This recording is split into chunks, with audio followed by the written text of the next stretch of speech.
It is the world that has been pulled over your eyes to blind you from the truth. It's you liberals who have lifted them up, Howard.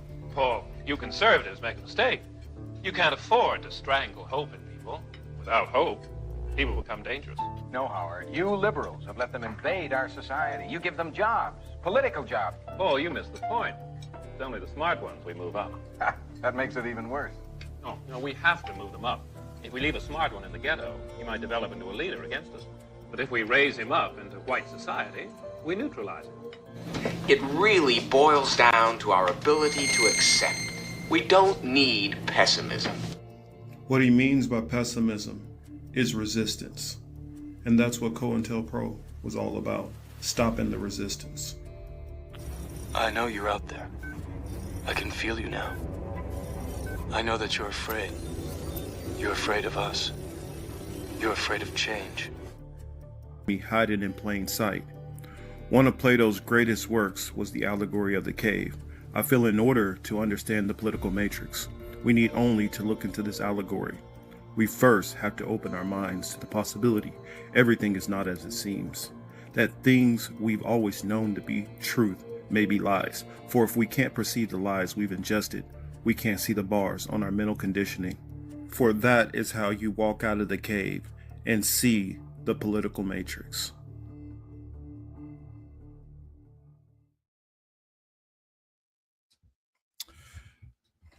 Hello. This is the Political Matrix. I'm your host, Marcus Cage.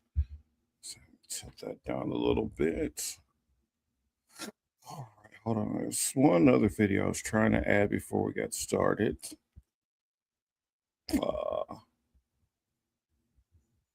If I don't see it, I'll just do it once we get going. But hopefully you all are doing well wherever you are. Hopefully it's not too late for some of you. I see Jackie's in the building. What's up, Jackie? Yeah, I guess I'll find that video shortly.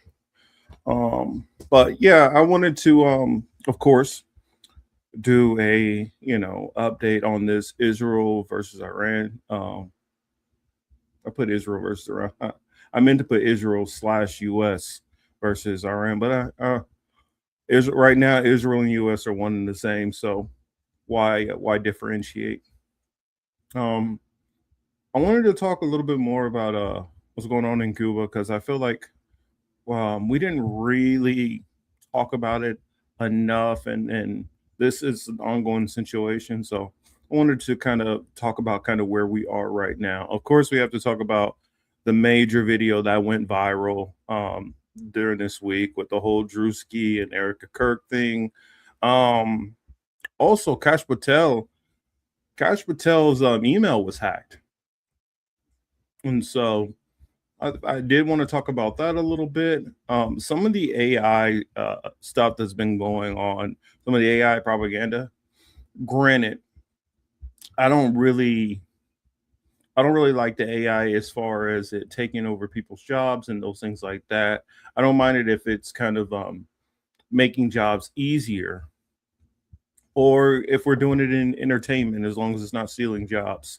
That's where my cutoff is. So I don't mind the AI of, they wanted to take, say, Muhammad Ali in his prime and have him fight, Tyson, or have Bruce Lee fighting Chuck Norris in AI. That's cool. That's entertaining. As long as it's not AI where we can't differentiate if it is real or not. So that's something that I did want to get into. There is our co-host, the lovely Teal. Hey, Teal. What's up, Marcus? Nothing much. How are we doing on these roads out here? Let's see how we're gonna get this Hopefully working. your travels are being safely. You don't know. Yeah. Teal is coming to us from the road, so she will be definitely weighing in. But she decided. Yeah. Still, you hear me now, Marcus? Yeah, I can hear you. It says she's still muscling through, even though she's on the road at the same time. So shout outs to her for that. I was trying to find this video real quick that I'm going to need for the show. But I was just kind of going over the topics that I wanted to get into. Anything that you've been seeing this week that's been catching your attention that you wanted to bring up, feel free.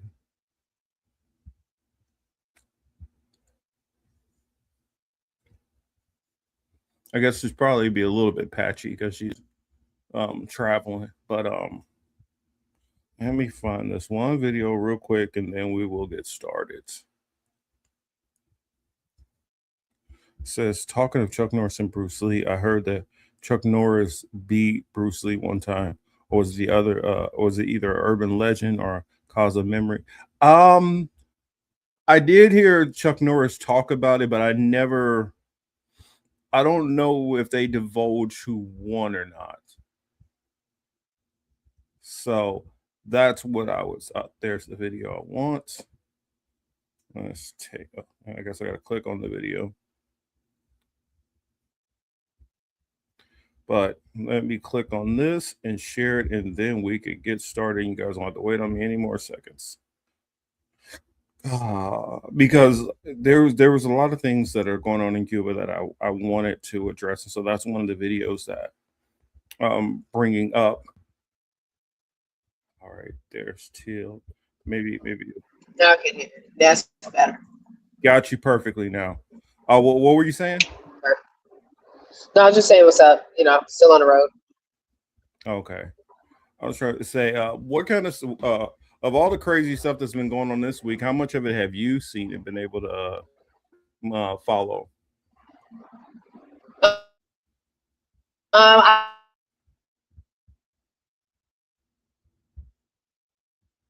I guess it's a little touch and go still. Oh no, well, I just hit Virginia, so maybe so. It is touch and go. I got shitty service right now. Oh, okay, no worries. And I'll go It's ahead. just I'm in the woods of Virginia. Oh, I know. Once you start getting those rural areas, the towers get a little bit more distant.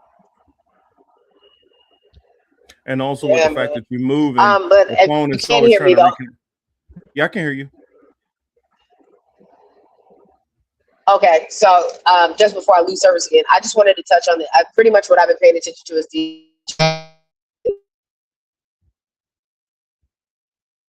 dropped. watching like how these airports are working. Yeah.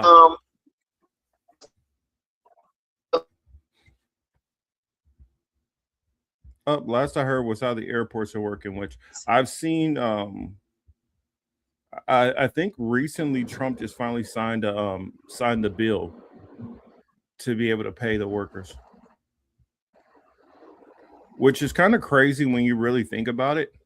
Because for those that don't know, on your tickets, did you realize that there is a part where it's a TSA tax on your ticket price, and that money is supposed to be paid to the airlines, and the airlines pay that money back to TSA. So therefore, TSA has actually already been paid. I don't know. It's always weird to me that things like TSA are even tied up within all these other bills.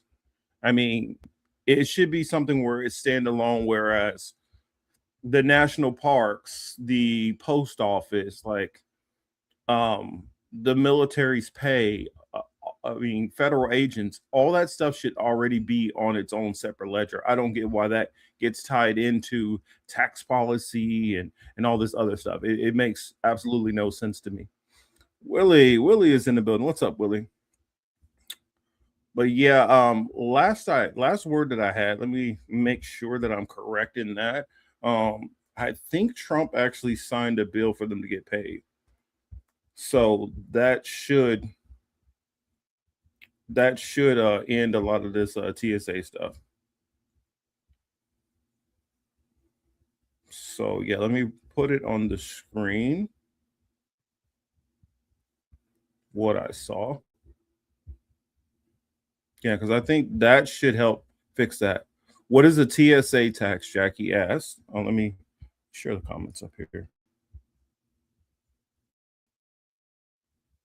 I'll pull that up also, after I pull this article, come on, share screen.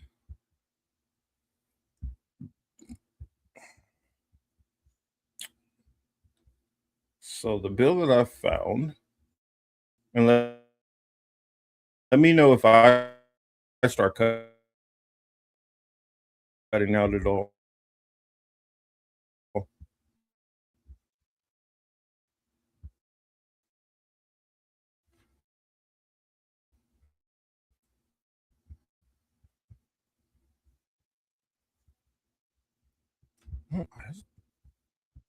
Trump's order, come on. Trump signs order to pay TSA employees amidst shutdown standoff. This was from March 27th, 2026.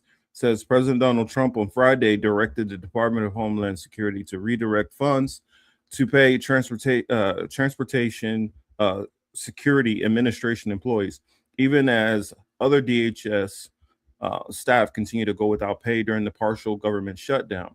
Trump directed DHS to use funds that they have reasonably and logical nexus to TSA operations to provide TSA employees with the compensation and benefits that would have accrued to them if not the, as they say, the Democrat-led DHS shutdown. DHS said TSA staff will begin receiving paychecks as early as March 30th, which that should be what, Monday. The order does not specify an exact source of the funds, but CBS News, citing a senior administration official, reported that DHS would use funding from last summer's One Big Beautiful Bill Act to pay TSA employees. So, according to this, that they should be getting paid soon, which we will see. Now, let me pull up the TSA tax that I was telling you guys about, because there is a tax that they already pay. A tax that we already pay. Not responding.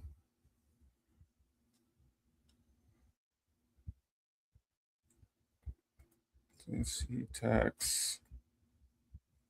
Let's see. TSA tax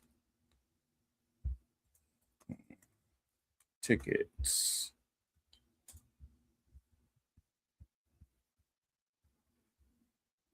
So I guess I could put it on the screen too for AI.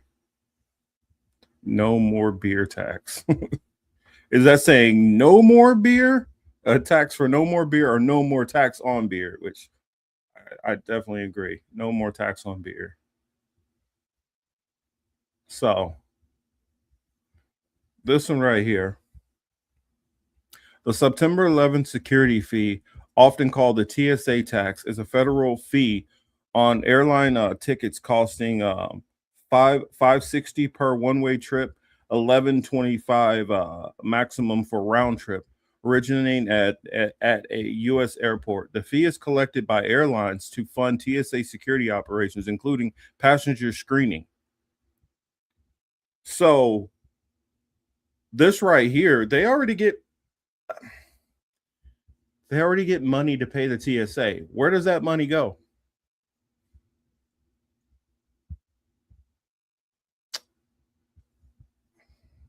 Where does that money go? That's a really good question that I wonder why we don't have an answer for it.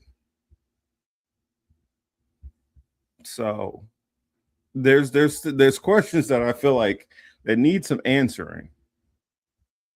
I think this is something that went down from September 11, 2001. Money has been going into a fee. So why do we keep having these government shutdowns and TSA is not getting paid? It shouldn't there should be no reality where TSA doesn't get paid. There's all this money that's going in being accrued. There's billions in revenue that goes into, all of these airlines. Are the airlines just pocketing the money?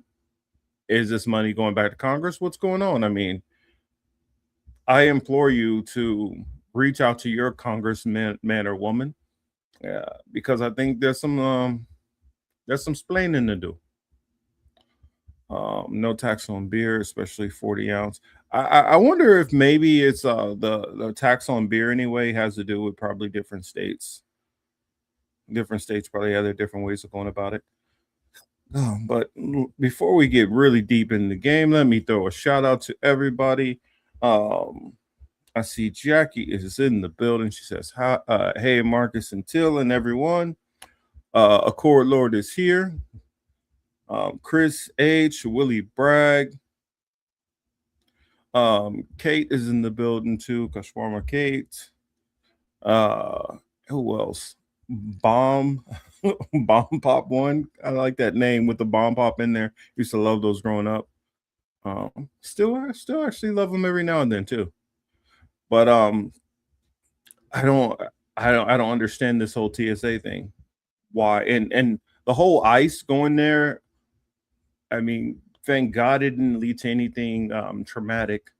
What I saw mostly them just kind of standing around.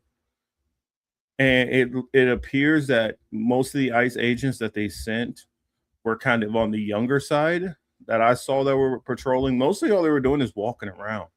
I mean, it kind of reminded me very much of when Trump sent the National Guard in for the protests that were going on, the immigration protests. What ended up happening for the most part is they stood around federal buildings that nobody was doing anything to. I mean, you have more than enough of them standing around the ICE facilities, but you had a bunch of them standing around like the VA's office and weird stuff like that. And for me, what I keep seeing is just more and more signs that this government has no clue what the hell they're doing. And I've kind of long not been surprised, I guess I'll say, but kind of expected that, because some of the stuff that I hear from conservatives in general tells me that they have no clue how government works. They have no clue how any of this stuff works. Now, I'm not saying that it runs flawlessly or that it runs good or that there are not a lot of things that need to be fixed, but just some of the stuff that I'll hear tells me that they don't understand how most of this stuff actually works. Now, I'm not saying that these people cannot be brilliant in, I'm talking about conservatives. I'm not saying that they can't be, great as far as farming or whatever they like to do, whatever field that they're in, whether that's the oil rigs or whatever. But to me, I think because conservatives have went so long with this idea and preaching limited governments and always with this mindset of government is your biggest enemy, government is doing this, government is doing that. They went with this belief system so long that their instinct is everything that has to do with the government, distrust it. And so therefore, if you distrust it, you don't have to learn anything about it. I feel like the government is a tool. And if you don't use this tool, somebody else will use this tool. Now, it's definitely fully infiltrated by too much corruption, and that corruption leads to the government working against us. But the way that this world kind of works out is somebody is going to be in power. That's just point blank period. Somebody's going to be in power. Now, what you have to do is pick which way do you want that power to represent. Do you want a monarchy? Do you want a theocracy? Do you want capitalism? Do you want some form of socialism or communism? Or do you want forms of fascism? There's many different avenues that you can fall into. But what it's not going to be is just free and open and everybody just does whatever the hell they feel like it. That doesn't work in a country of over 300 million people. And I think right now we're roughly around 350 million or more. It's not going to work that way. Since this country is already it's kind of like trying to change the rules within the middle of the game. So many things are built a certain way. It kind of be hard to just jump to a whole nother governance without this whole system collapsing, and in collapse comes many things also with that, which I don't feel like are always factored in.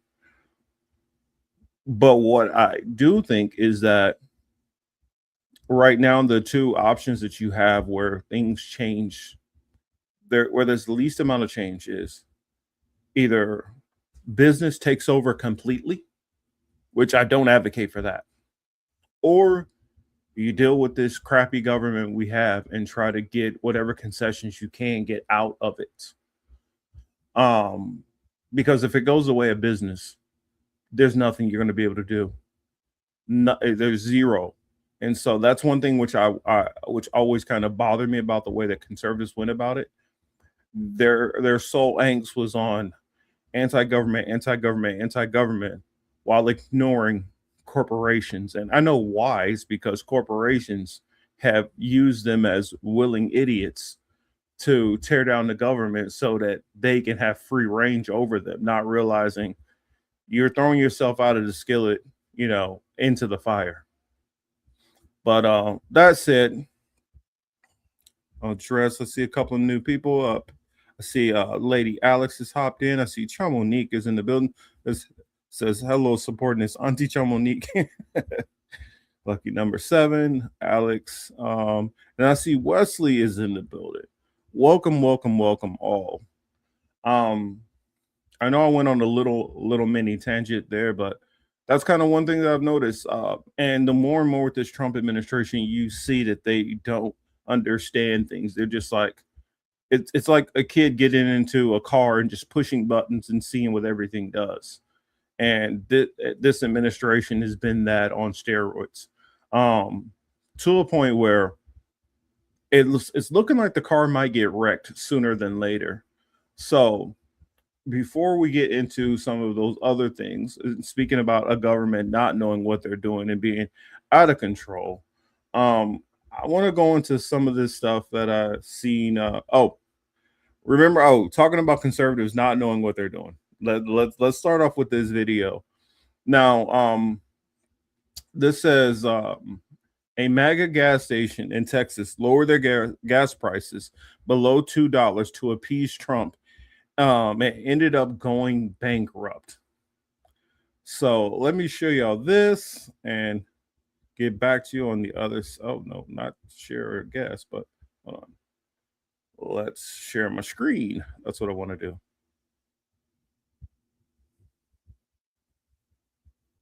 So here we go. Let's put this on the screen.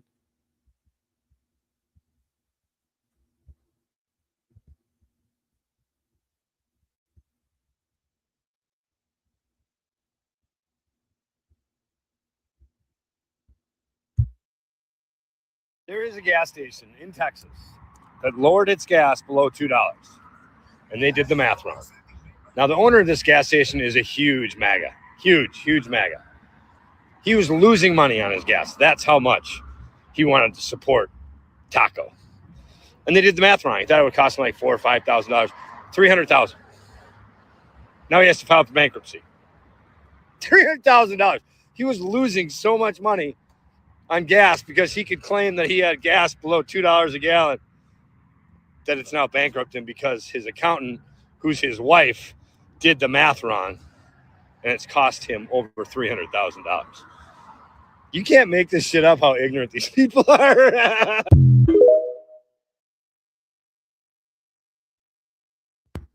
Woo! Imagine being that person. Imagine being that person. Because you love Trump so much, you literally destroy your own business over trying to give Trump a rhetorical win. Gosh, when they say this shit is a cult, man, I don't really think that they get the level of how culty these people are. Yeah, that's right. Let me ooh, that sounds good. Let me put this on the screen. Says off topic. I'm making lemon sorbet today.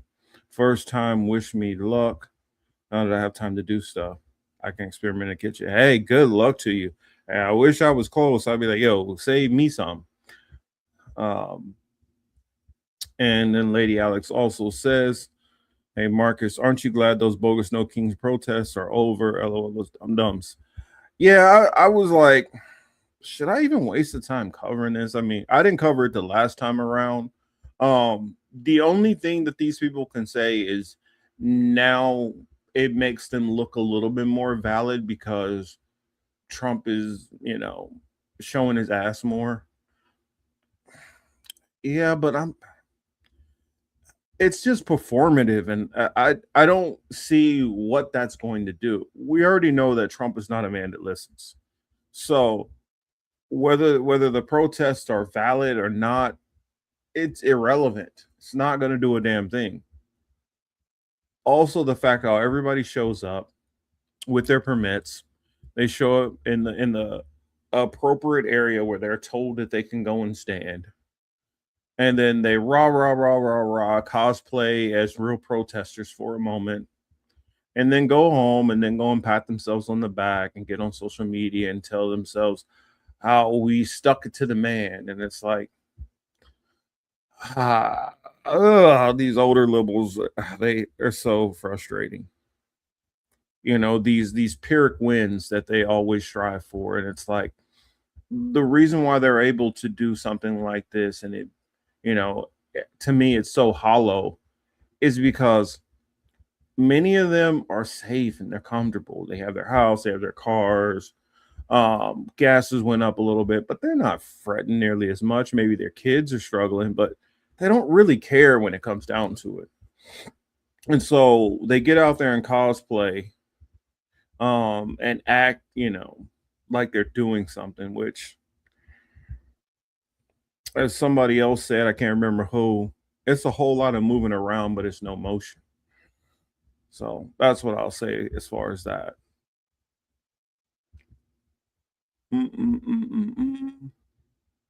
Yeah, there's no need to cover it. I mean, they ain't doing nothing. And then you see people like Kyle out there covering it like this is really something. I mean, and honestly, because of how there's been such a bad media blackout on a lot of these things, I've been forced to listen to a lot more sources that I normally don't listen to. Keep in mind, just because I listen to different sources, it doesn't necessarily mean I like them. It doesn't mean I agree with them. I listen to all kinds of people, and I'm not saying everybody should do that, but it's a way that I do things. Because it keeps me abreast of what this person's talking about over here, what they're talking about over there. Sometimes somebody is covering something that I didn't hear about anywhere else, and it is important for me to hear it. But I can't. I don't like the take which they have, so it'll get me to be able to. Okay, well, let me look a little deeper on that story itself, and I can report the story from my vantage point and my viewpoint. The Lego videos are probably actually I'm gonna start that so I remember to come back to it, because I do want to talk about some of the fun propaganda AI videos that have been going around. Um let's see. Enjoy hanging out in your kitchen. Okay. And Marcus, it's so disappointing to see Jane Fonda and Joan Baez as being shit-lived. Honestly, it's sad to see all of the people, Angela Davis, people like that too, which I've always looked to be, especially growing up and reading about them in the history books. I always thought that these were like iconic type people where they're who that you'd want to grow up to be when they were in that phase. But now how they all just get so bought and sold out. I mean, look at people like Clyburn. Clyburn was a civil rights leader also. I mean, what's the other one that passed not that long ago? Maybe it's a little while right now. John, I want to say he was out of Maryland.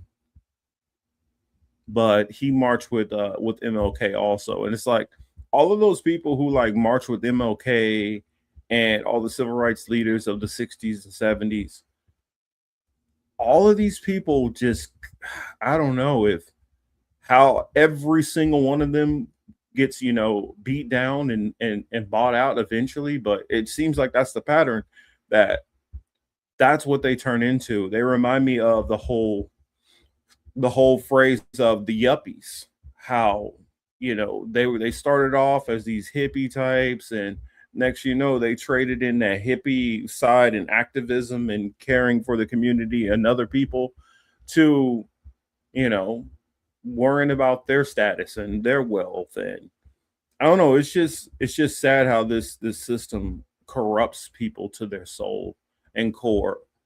um and then these same people who get corrupted to their core, they try to turn around and pretend as if, you know what, I'm still fighting for the people. I mean, even if it's the tonality of their rhetoric, how they still try to pretend, like the Cornell West's, the Van Jones, you know, the Al Sharptons, they still try to tonally sound as if they're this freedom fighter. Oh, they're not. Um, I just pray that that never befalls me. Okay, let's see. What does Emily say here? Emily says Japan has a new fascist party called Shansheito with Nazi Japanese. Oh, interesting. I need to look into that. Need to look into that. Thank you for sharing that. In fact, let me put a little side note so that I make sure that I pull that up. Because I don't want to speak on it since I haven't done the research on it, but I definitely do want to be able to, you know, do some research on it and then bring it up in topic for next week.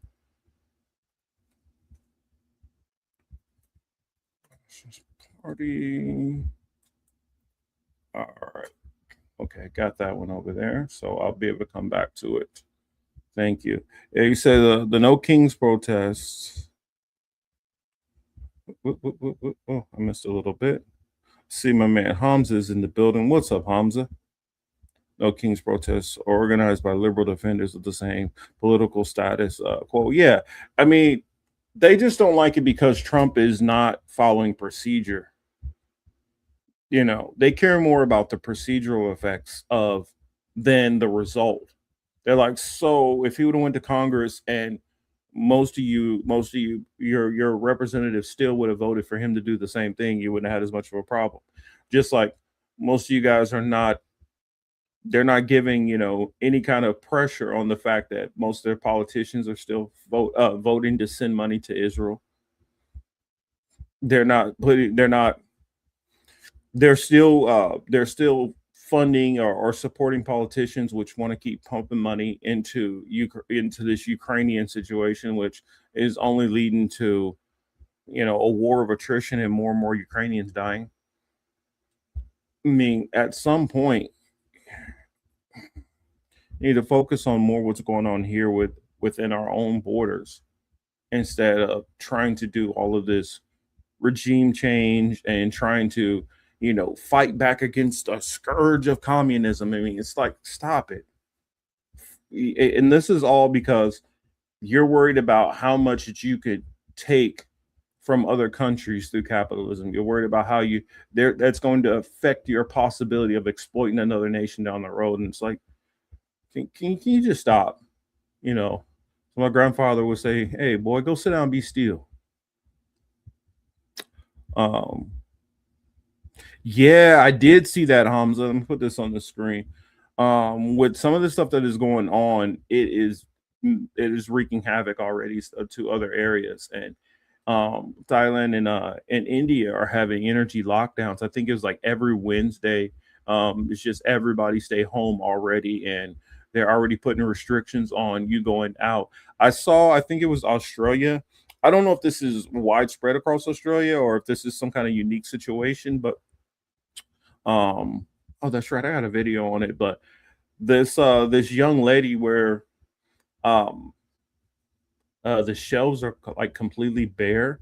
And I say also, you know, make sure you guys research it. Also, don't take everything I say, and run with it because this could be wrong. This could be, this could be from something else. I don't know, because sometimes they'll pop up these videos and the situation might be true, the location might be true, but this might be a video from the pandemic for all I know.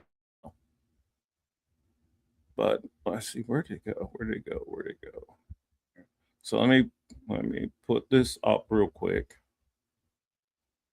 It looks like I'm kind of gonna be kind of bouncing around this show, so apologies for not being very linear. Um Man, Signal is acting crazy right now. But let me share my screen with you all. Come on, buffering, buffering, buffering. Okay. All right, so there it is.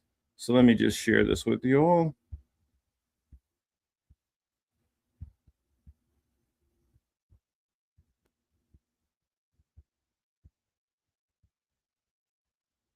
Yeah, I have a lot of clips that I have saved up for this show. Some of them are informational, some of them are news, some of them are just for entertainment.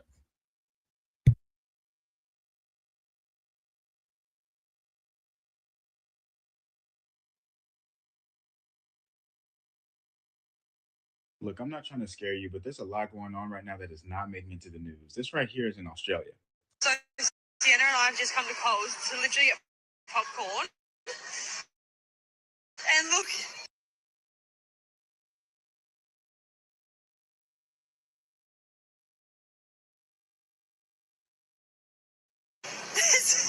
there's nothing.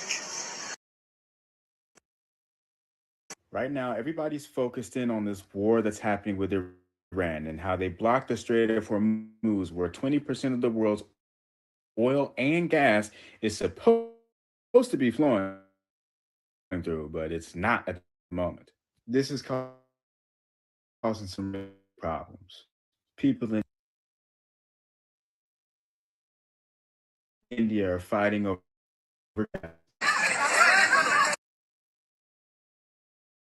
Australia's energy minister has said that they have about 38 days of gas and 30 days of diesel left in their reserves. The Philippines declared a state of energy emergency, and the International Energy Agency is saying this is the worst energy crisis in modern history.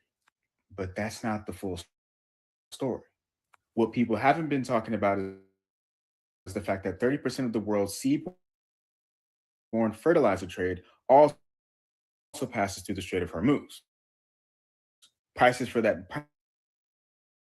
primary fertilizer called urea is already up 30%, and you better believe that's going to show up in your food prices. And unlike with oil, there's no international reserves of fertilizer that can just be released to relieve some of the pressure. Right now, the United Nations World Food Program is saying that around 45 million additional people could be pushed into acute hunger due to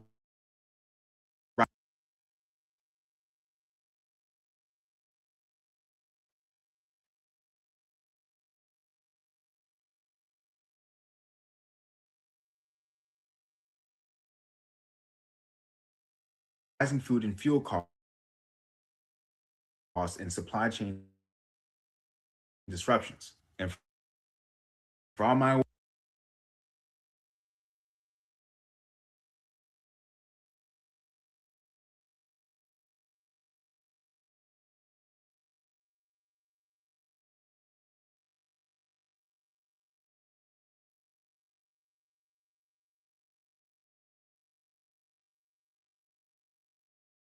Westerners who think that this isn't going to affect you, listen up.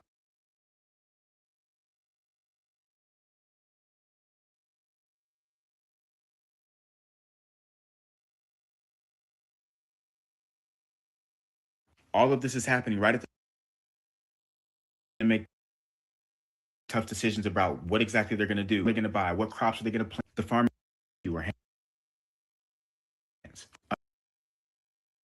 Nebraska that's already for an estimated 40,000.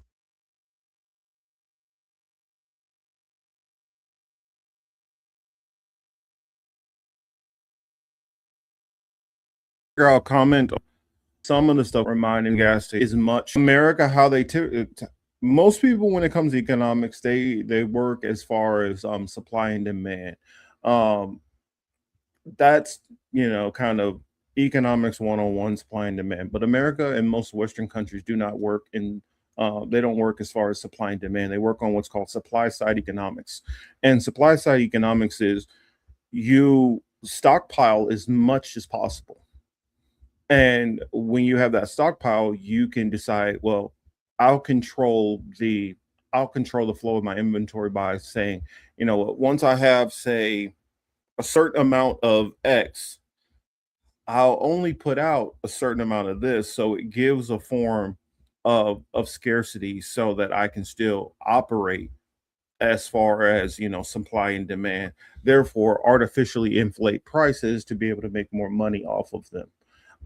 That's something that all of our big box stores all do. That's how they're able to run your smaller grocery stores out of the market and eventually force you to start only using these bigger chain stores. That's why you don't have as many of the mom and pop corner stores, which people used to go to or still go to in most rural areas. And what he's saying is right. It's good.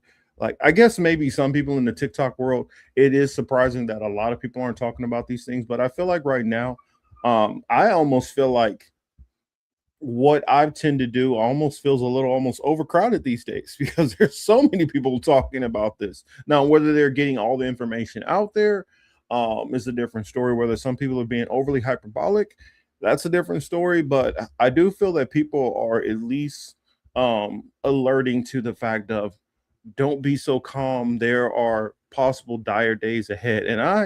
And this is something that I've kind of warned about for quite some time. So it's kind of interesting watching, I don't know, it's a little interesting, a little surreal watching so many people talking about the same things that I'm talking about now.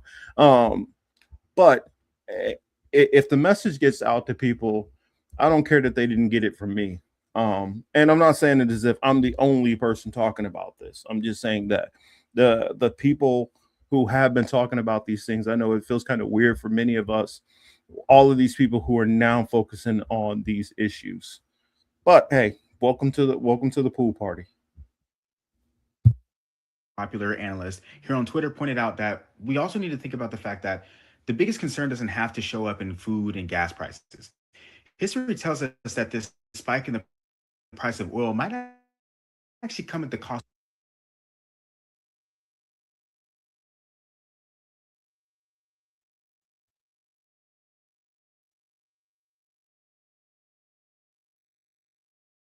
of your job. We know that the economy in the US already isn't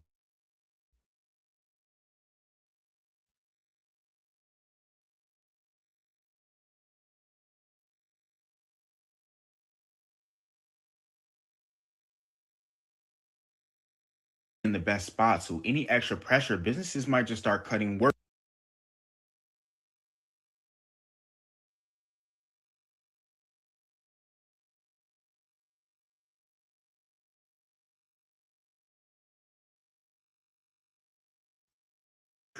As they're also raising prices. Look, I don't want you to be scared. I just want you to be prepared. The major signal for me is whether or not the Strait of Hormuz opens back up and these ships start flowing in this region again. Not what these world leaders are talking about. All they're doing is yapping, trying to manage reputation, money. Once the Strait of Seems like it's getting chopped. Normally in these in these spirits impactful. Even if the strait open tomorrow, that doesn't fix things. That's still going to have it's still going to be massive effects of things that we're going to be feeling because a lot of things have been destroyed and it just hasn't caught up with many people yet. And there's a lot more things that there's no way to just end this tomorrow. Because once you decide to start messing with Iran, you basically took it was basically like hitting a hornet's nest or a bee's nest. It's not a problem that you just bottle right back up real quick and easily. Because you're going to have a lot of oil and stuff like that that is decimated across other parts of the Middle East. You're also going to have you're going to have a humanitarian crisis. Right now, I heard something like well over, a couple thousand people have already died in Lebanon. They already have over 1 million people displaced. In parts of Iran, you're having massive displacement, over 1 million there too. Where do you think these people are going to go? Think about it. Where do you think these people are going to go? And I hate to say it for our European listeners, you guys are about to get bombarded with people. And the sad part about it is I feel bad for them. I feel bad for, that country.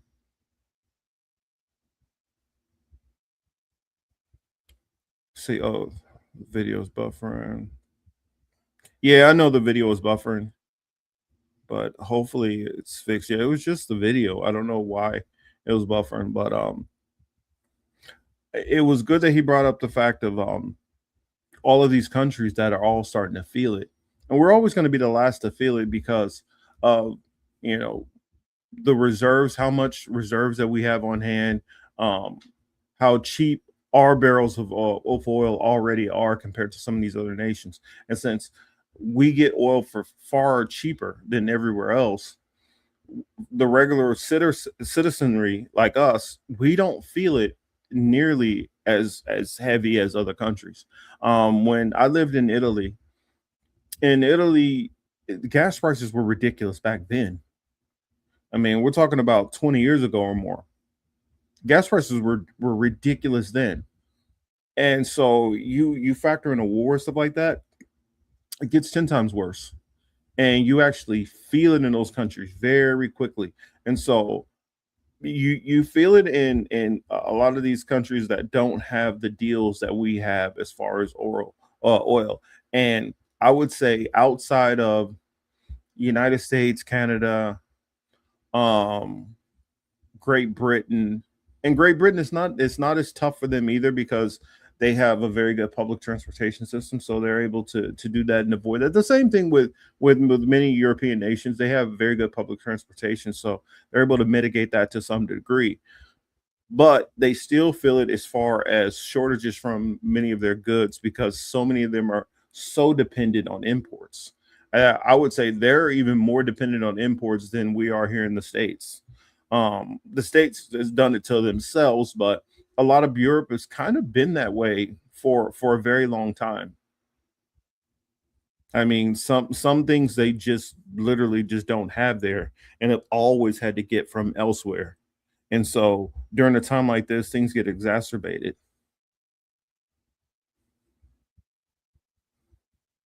Yeah, Wesley says, I heard the U.S. strategic reserves have already been drawn down to keep oil prices under control. Yeah, they've already unleashed those. And once those reserves start to be impacted, once it starts to be drawn all the way down to a point where we don't feel the impact of it anymore, we'll start feeling more and more here. We'll start feeling the pinch more and more. That's the reason why you have for a short period, gas prices started to rise and then they froze in a lot of other areas. Also, it has to do with market manipulation, which every time Trump goes out there and says, oh, well, we're coming to a deal, what Wall Street does is they actually take this jackass serious.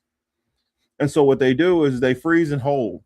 And so barrels of oil, which were going, 105, 110, 115, 120, all of a sudden, shoo, it freezes and it goes back down to 100, goes down to 95, goes to 90. And then they sit there and pause for a while. And then what happens is after the markets close on Friday, typically either Trump or Israel attacks something.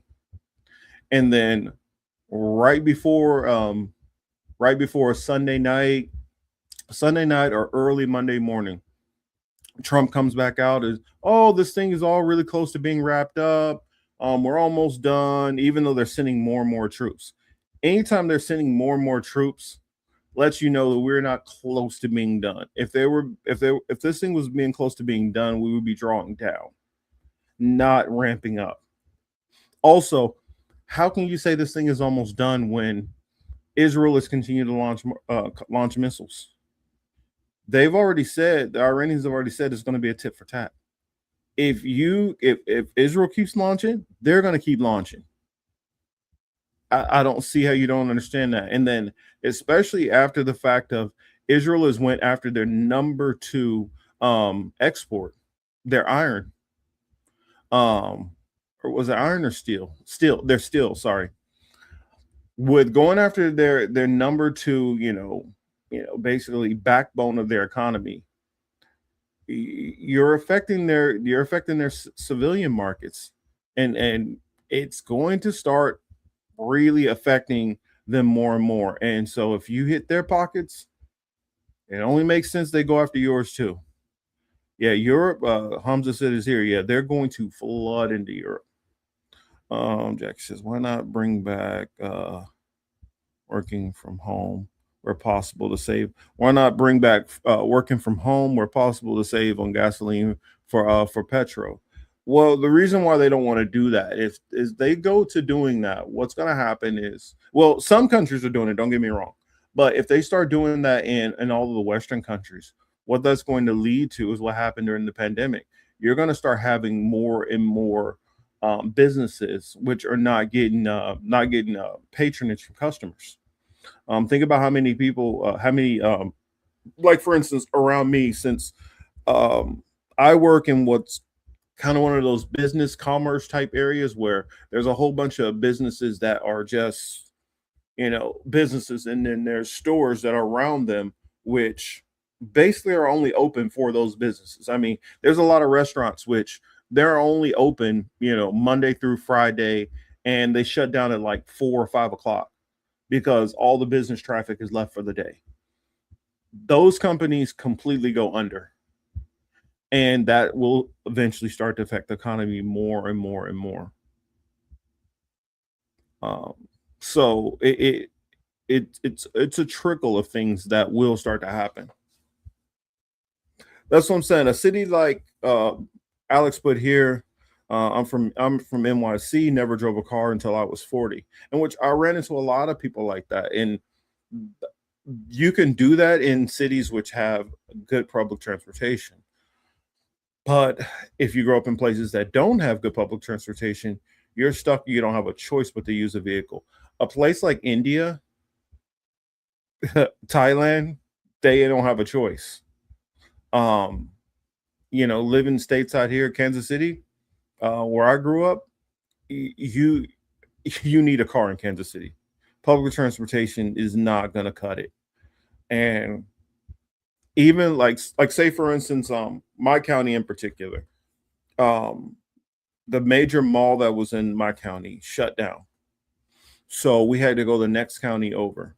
It's not super far, but there was no direct buses that take you that way. So you're going to be hopping on this bus to catch this bus, to catch this bus, to get over that bus, which now you look at it, it's probably let's say 12 miles to the mall.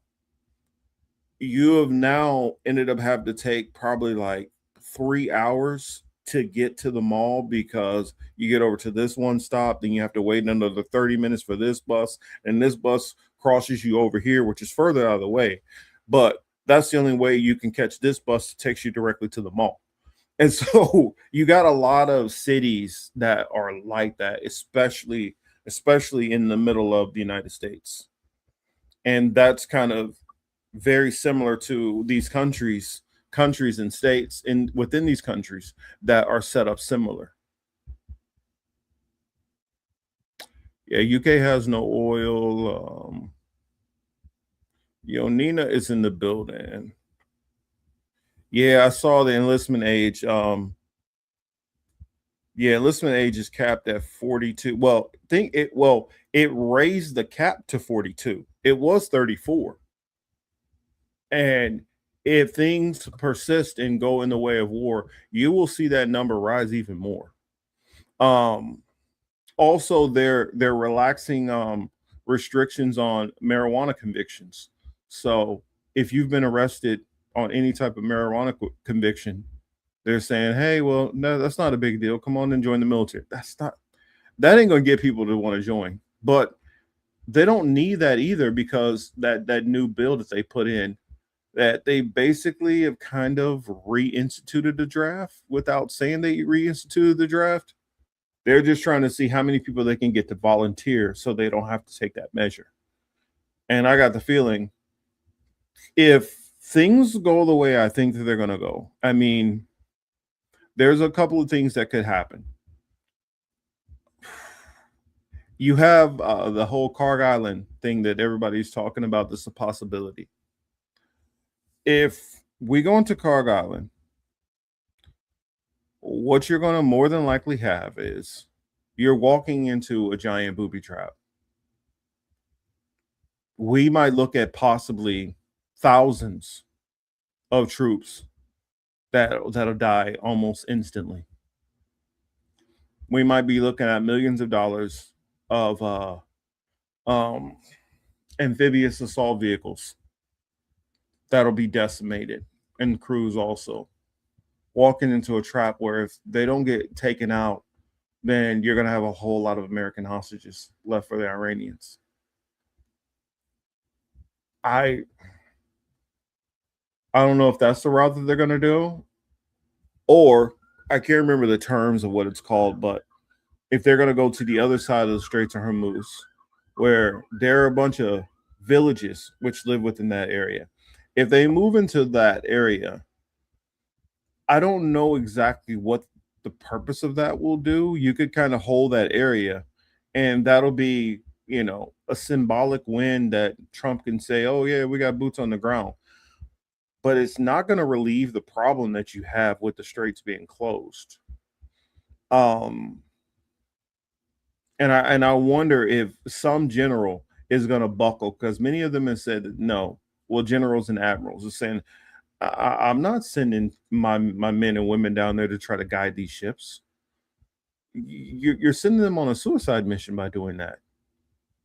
And I don't know if you guys realize how slow tankers move and how easy of a target that is to hit in kind of still waters. Because the Strait of Hormuz isn't like rocky and bumpy and it's not doing all that. They're going to be, especially the bigger a ship is, the more stable it kind of is. So when I was on a frigate, which is one of the smallest condition, like U.S. naval ships. That thing moves around quite a bit, and it's a lot bigger than most people would probably expect. And that's considered one of the smaller ones outside of the amphibs. Then you get up to like the carrier, the cruisers and destroyer levels size ships, which those are about 2 times the size of a frigate. Then you jump up to a carrier, which is probably about like 4 times larger than a cruiser destroyer. It's just insane how much bigger it is. It's literally like a floating city. Well, for context, these carriers that are bringing stuff through the straits, whether it just be oil, because it's not just oil, they're bringing all kind of things in those containers.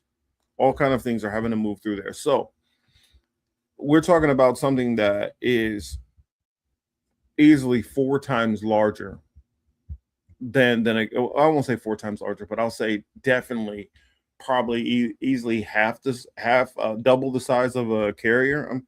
Let me see if I can find a comparison. That way it's just easier to show it.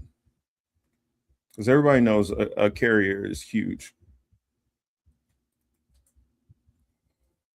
Because I want to say on a smaller carrier, well, I guess it depends on which size carrier. A smaller carrier will have a crew of anywhere around 2,000 to 3,000 active duty members. And that's including the flight crews for the choppers and for the fixed wing planes. When you start with the newer, more nuclear powered ones, we're talking about 5,000, 6,000 man crew, which double the size. Let me see size comparison. Carrier to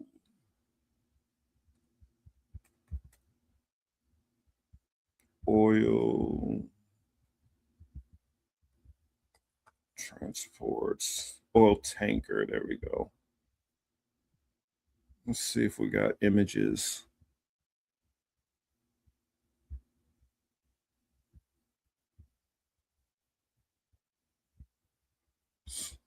I guess that's not tying a direct one-to-one, but let me see if I can. Oh, I guess it is. Let's see. Let me just share my screen. That way you guys can see what I'm looking at when I start talking about the size comparison.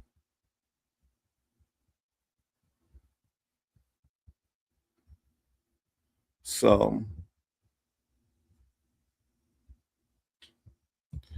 you got different size oil tankers, of course. These things are massive. I guess maybe I should put U.S. carrier.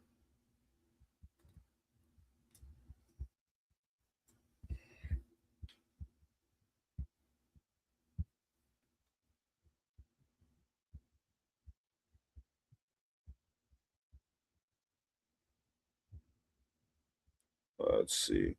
Not seeing any there on the images, but let's see what it says here.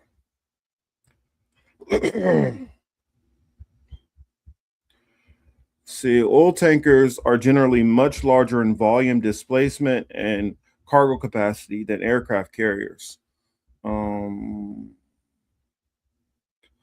carriers are often longer than smaller tankers, a top tier, very large crude container can hold over 2 million barrels of oil.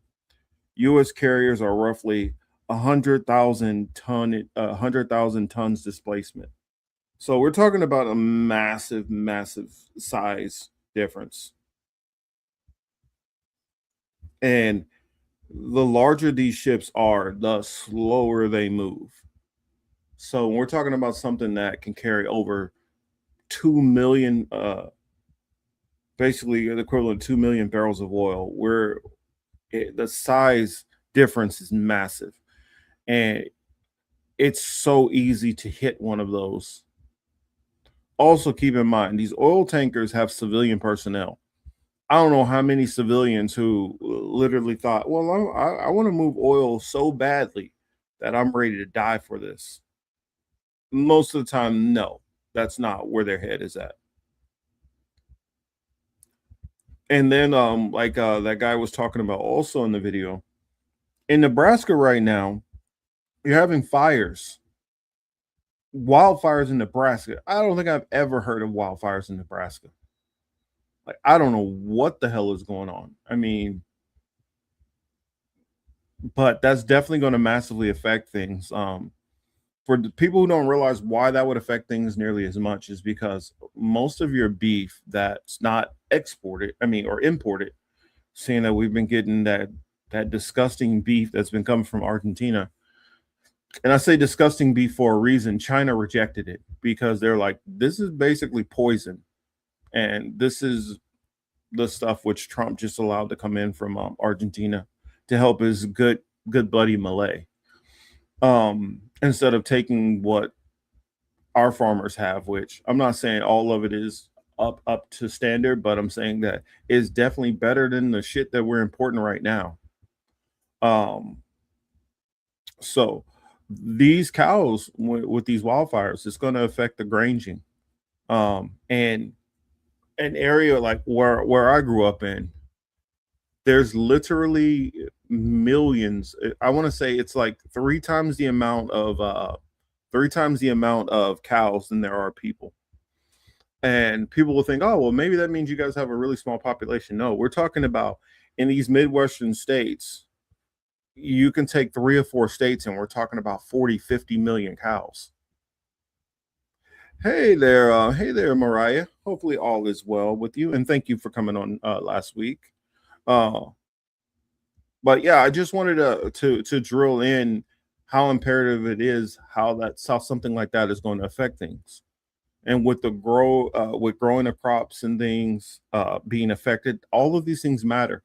And I've just heard so many like content creators, some of them larger. I'm not gonna name names right now, but many of them have kind of made it as if we do face a World War III type situation, that it's not going to affect us in the states nearly as much as it is the rest of the world. And I'm here to tell you, do not fall for that nonsense. Protect yourself, because it can get to a point where we see things in this country that we haven't seen in easily over 100 years. We could really see the effects of what a depression actually looks like.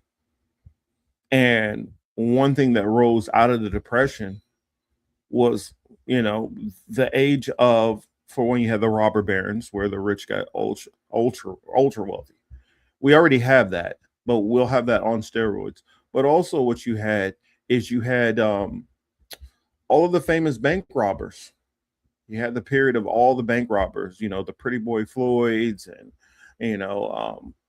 Babyface Nelson. And you go down the list of some of these mobsters who used to rob.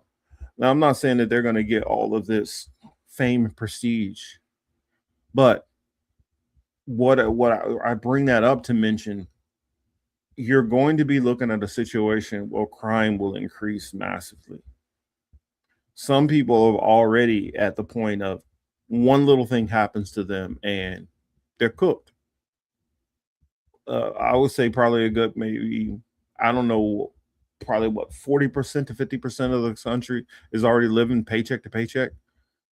It's only a matter of time before something like that comes in and starts to wreak havoc. And Americans as a whole aren't built for pain. And I can see people going to drastic measures once they start feeling it. So I just want to keep you guys abreast of all those different things like that. Curious. I see Bad Cookies is also hopped in the building. Also, what's up, Bad Cookies?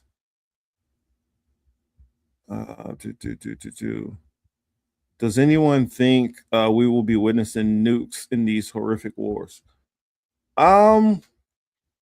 If we see nukes, then we might as well look at basically into the end game, because it's not going to be a one-sided thing. It's going to be multiple countries using it. I do worry that Trump is foolish enough, or that Israel is foolish enough also.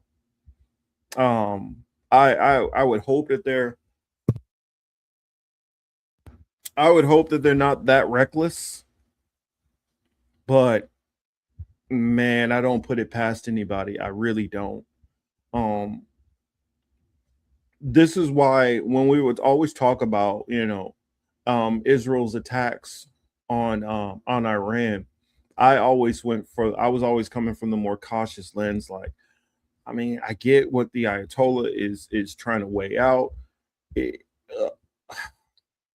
it clashes against like my upbringing, and many, I guess I would definitely say in the Black community they could probably identify with this, but you can't have that image of being able to be bullied or be punked, because if you are, then it's like the sharks smell blood in the water, and in this dog eat dog world, it's not a good place to be in.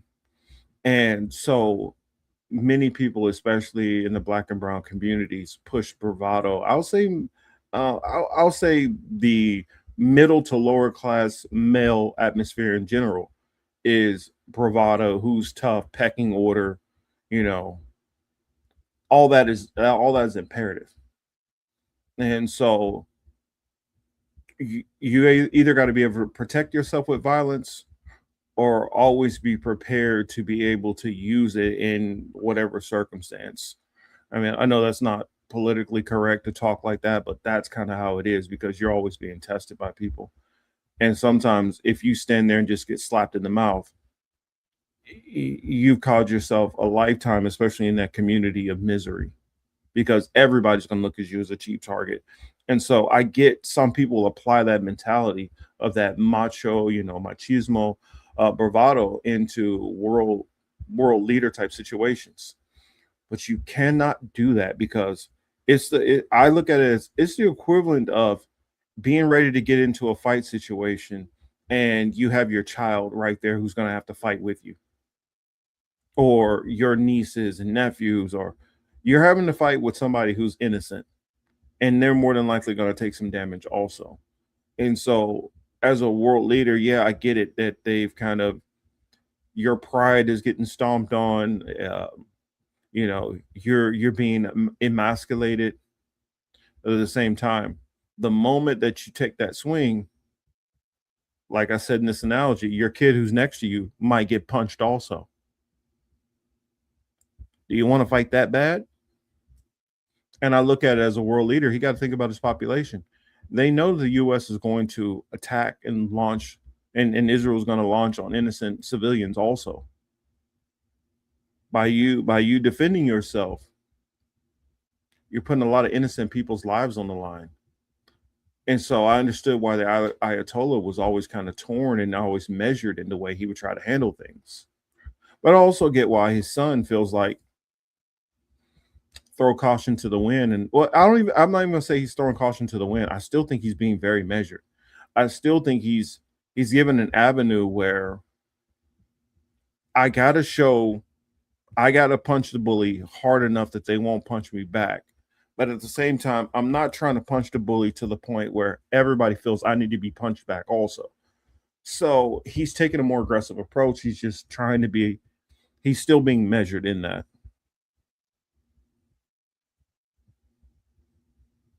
Let's see. What else did I see? Sorry, I'm just bouncing around in you guys' comments. Wesley says, interesting that the Navy hasn't decided to just pirate the tankers that are allowed through the strait. If they did that, then more than likely,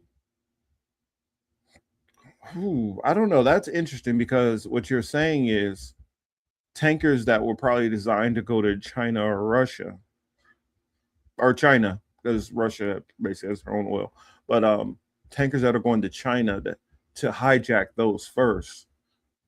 Then I think that would lead to a bigger escalation. I don't put it past them that they would do something like that, or may think to do something like that. But the moment you do something like that, now Iran is going to be forced to make a decision. Do we bomb that ship and risk harming Chinese nationals and now have the ire of China? Or do we close the straits for them also? And now China starts to struggle on oil, which may lead to a situation of China now getting involved and taking a more firm hand in the war. So either way you do it, if you do that, it's going to lead, it's consequences for everything you do right now in this situation. It can get very, very dicey very fast. And the thing about it is they've gotten themselves in a finger trap right now.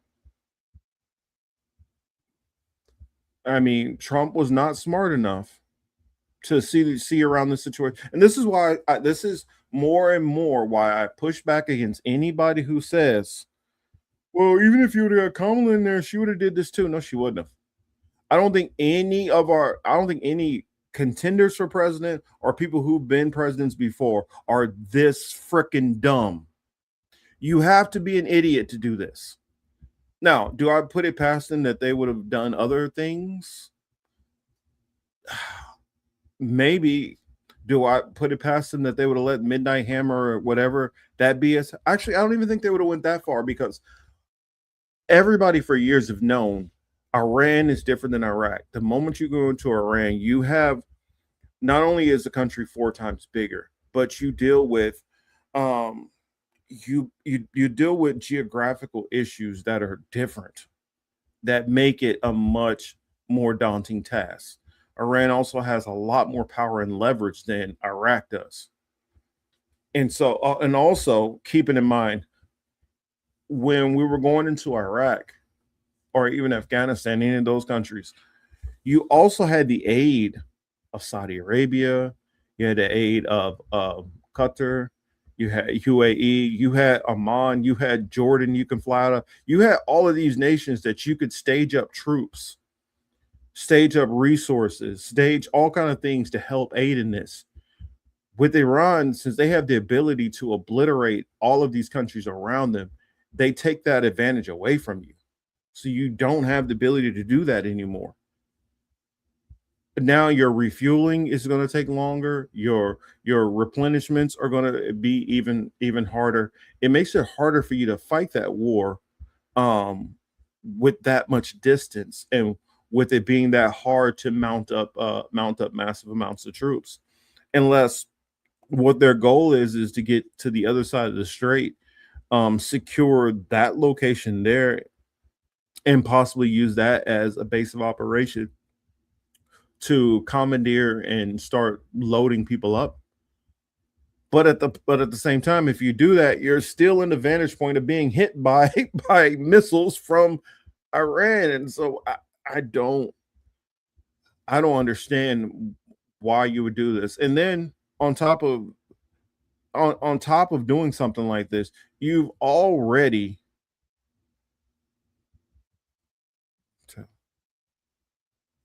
Cookies called me a beta. That's fine. Yeah, that's funny. But I look at it like if you do mount up in these ways and you don't have the means to, like when we went in Desert Storm the first time, the United States military, they lined up over 500,000 troops before they invaded. We see 500,000 troops come in, it's very easy to subdue, and for a lot of people to just say, hey, we give. And that's what happened in that case. Also, the fact that Trump has went around literally spitting in the face of every country in the world, including all of our allies. Why would they come to our aid and help bail Trump out of a self-caused situation?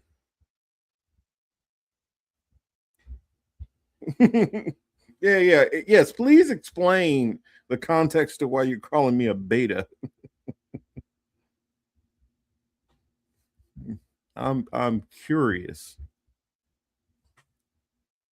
Says Marcus, do you think as soon as this war is over, they'll start trying to impeach Trump to keep the theater going? It depends on when this war is over. If this war is over before actually, I think if the Democrats get into power before his term is over, or before like he passed or anything like that, I think he's definitely getting impeached. And this time I don't think it'll be, I mean, it's technically it's always theater, but I think that like this time around that they really want him to, they will really like get him out of office. I think there's enough Republicans who want him out of power also, because they're fine with being corrupt,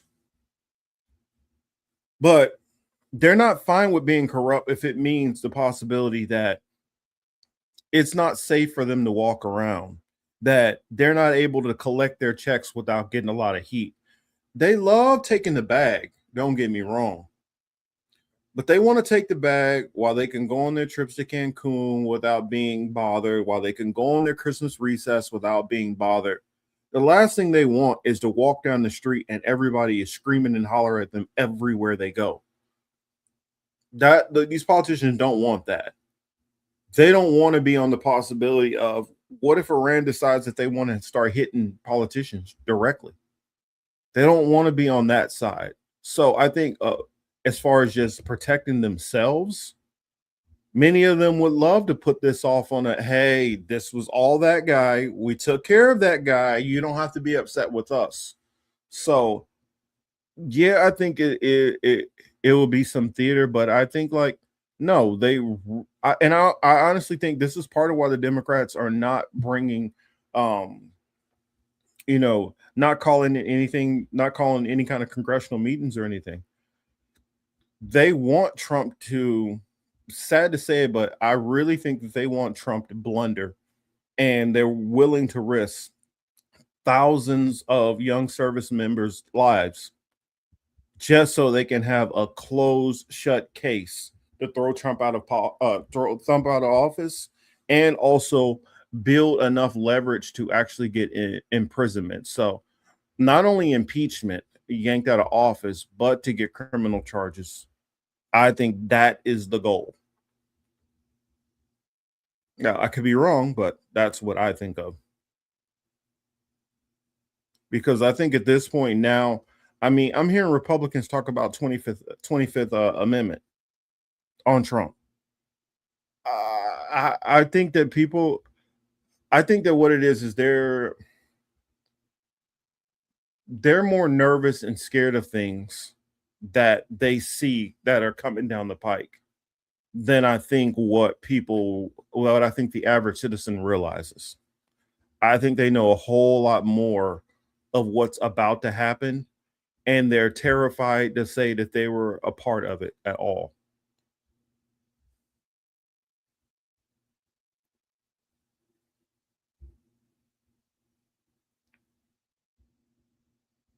I'm not saying anything will necessarily change because once we're in it, we're in it. The only way this whole Iran war thing ends is Israel and Iran got to decide that it's over. And more than likely, what's going to happen is Israel's not going to decide that it's over. Israel is going to keep going until they just get decimated.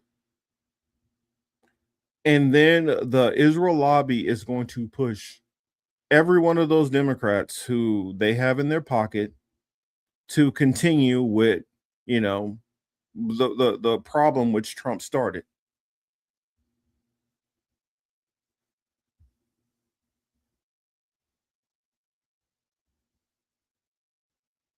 Oh, that's what you were talking about, bad cookies. So back when you were talking about cocky mentality of politicians posturing, it's because they have that alpha mentality. Now I understand it. When you actually have a true alpha mentality, not bluster, you think about consequences. I'll tell you this: most boxers that I know, MMA guys that I know, real fighters, they try to avoid fights. They try their best to avoid fights because they think about consequences that come with fight. People who are either selfish or don't care about consequences or don't care about other people, they're the only ones who just run into a fight without thinking about it. How can you be a true protector if you allow many of your people to get murdered and killed because your pride got hurt?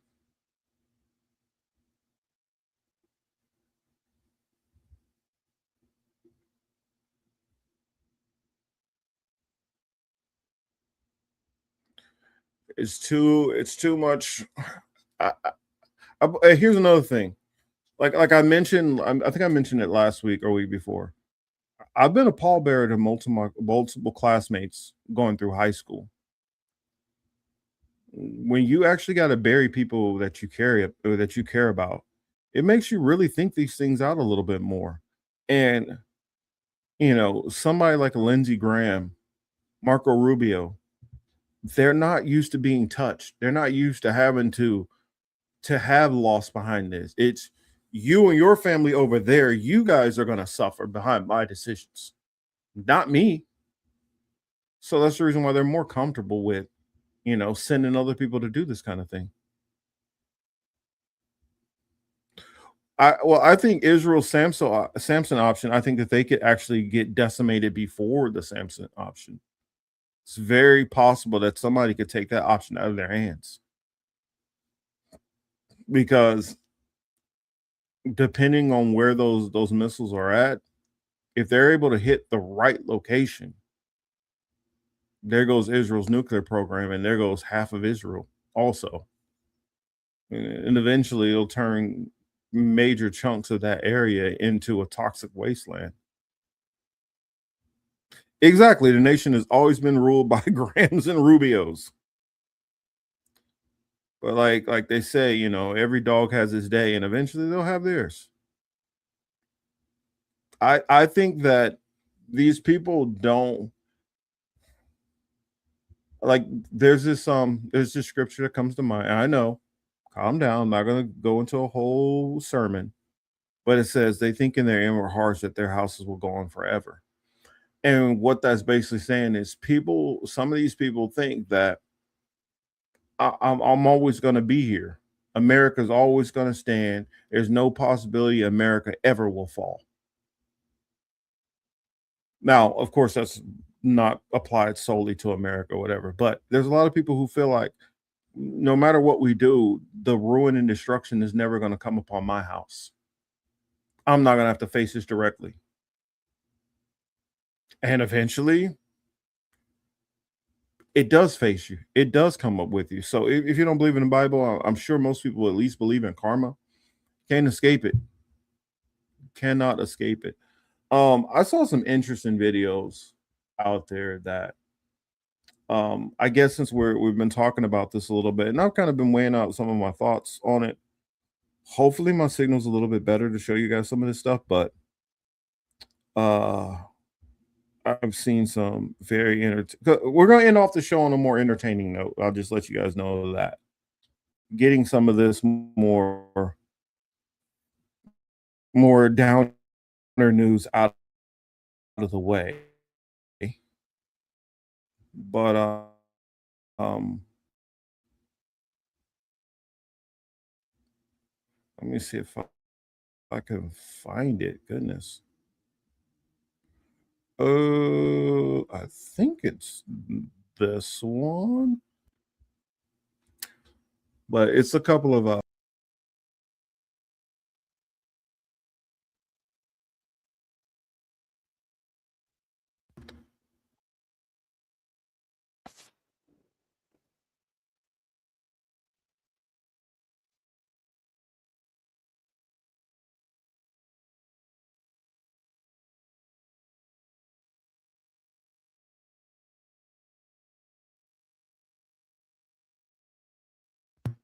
sorry, it was my autoplay has been going crazy.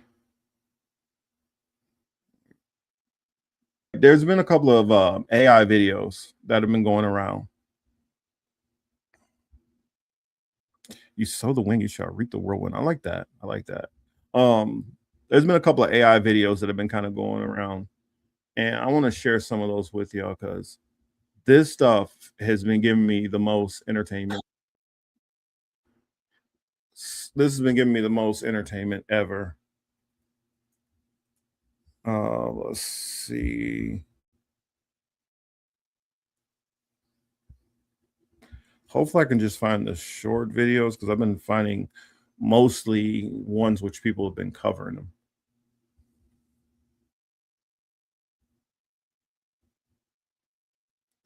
Okay, where is that? Because there's been so many of them.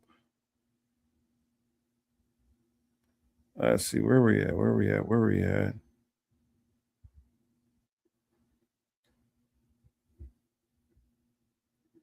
Hold on one second. Okay, here we go. I'll play this one for you. Let me share my screen. I keep wrong button.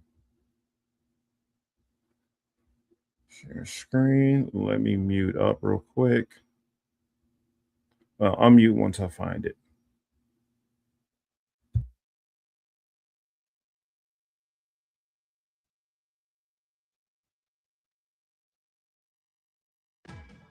On the war front, what we've been seeing is Iran making it very clear that they are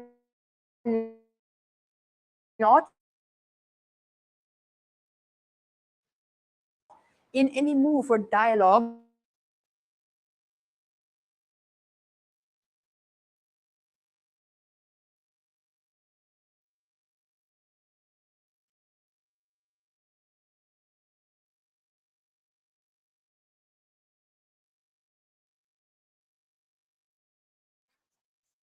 or talks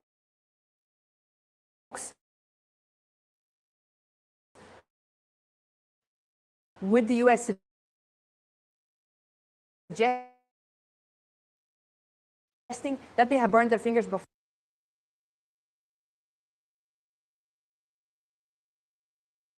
A little bit crazy for a minute. I'll stop talking. All Which this one as far as Legos and stuff like that. And I'm pretty sure most of you guys have seen it. Iran trolls Trump with ruthless Lego propaganda. But there's another one that I really, really enjoyed. This one was like hilarious to me.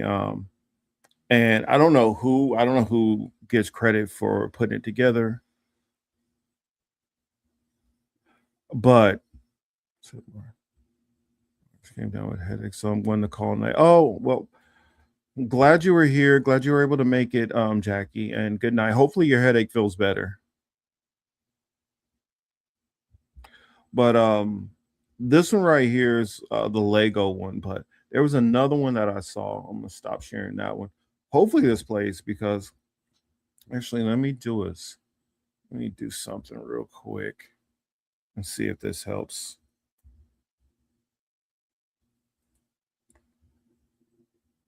Do one thing real quick to do a little test.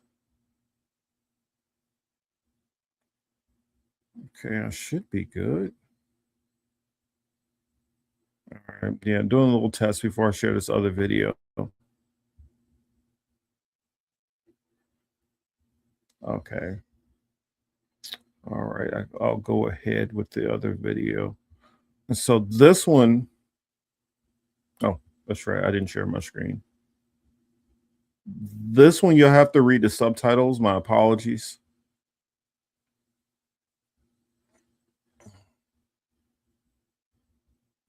I believe from the sounds of it, it's in Mandarin, but it's called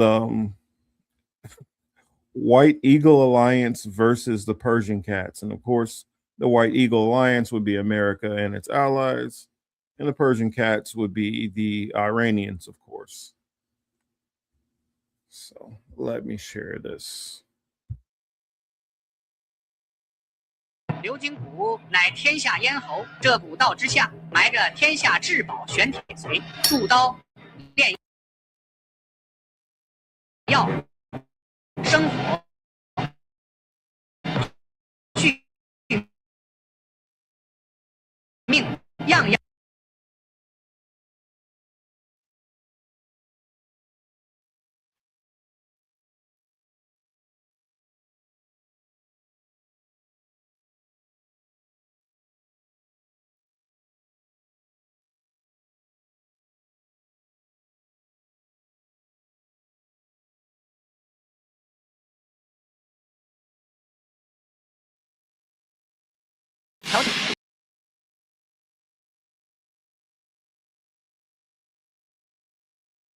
Have to put this was so with the choppiness, you guys won't be able to get the full view of it, especially since it's in subtitles.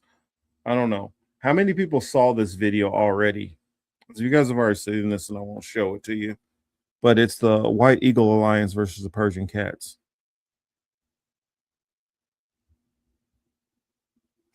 And you said during the solar flare, you know I don't know nothing about that stuff, Yonina. You know I don't know about that. The solar what? I don't even look outside half the time.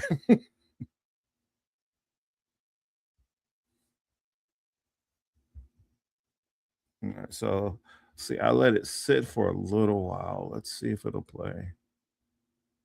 Hosea 8 and 7 is the book. Where this came from. So,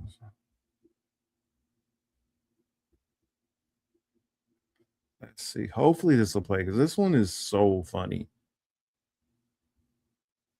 It's like they took the whole, for those who, I don't know how many people who grew up on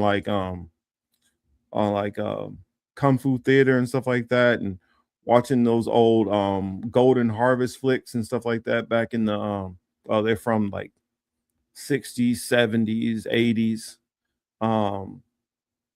And they were big, of course, from the 70s on up, I'll say, to easily like the 2000s. But this one kind of mocks that in a sense, but it replaces, whatever clan that would be, and it represents them with U.S. versus Iran, but it puts them into the form of animals. And so, of course, the White Eagle Alliance is, of course, eagles and buzzards and all kinds of stuff like that, and the Persians are cats, which is fitting, of course. So let's see. Waited for a little while. Let's see if it'll do me right.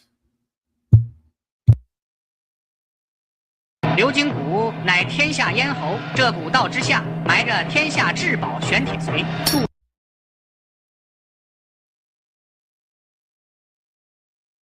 刀、炼药、生火、续命，样样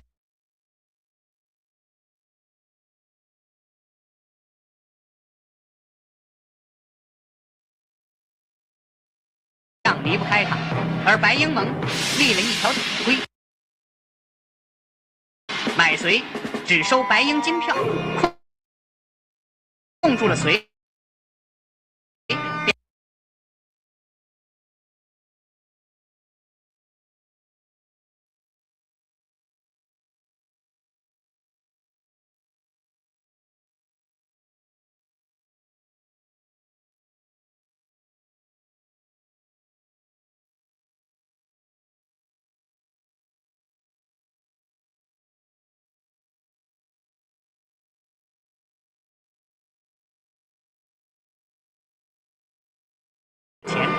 控住了钱，便控住了天下。波斯战在圣火窟深处炼制邪火，还有胆拒不拆除地下核心炉，着实可恶。报告盟主，属下已截获波斯战最高命令，现下正是拔掉这颗眼中钉的最好时机。好，我白鹰盟坐镇武林，今天就要替天下清理门户。听着，没人比我更懂斩首战术。我要这地界从此为我白鹰盟号令侍从。谁在那儿？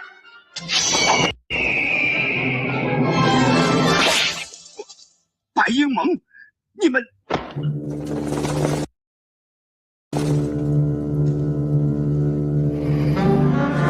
君旨，吾死之后各自为战，趁火不灭，亦可燎原。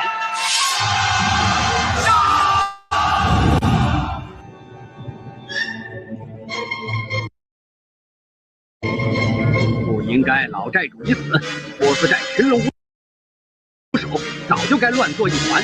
他们现在不过是回光返照，虚张声势吧？他们的破烂家底儿绝对坚持不了3天。白头鹰，接下来我可就不客气了。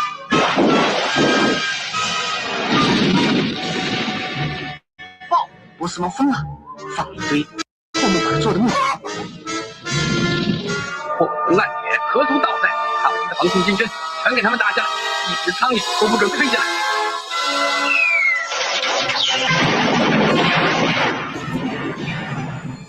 盟主，不能再打了。怎么？我刚才算了一下，他们的破木鸟造价顶多20两银子，可咱射出去的一根防空军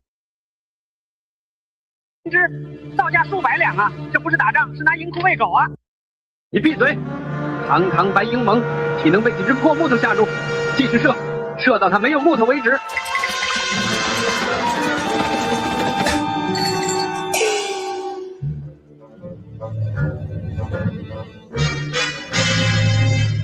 盟主，对面山头出现大量工事和人影，像是准备要强攻。哼，想摸黑偷营！天堂有路你不走，地狱无门你闯进来！传令，夜空惊雷准备，对准那些碉堡给本座炸平了！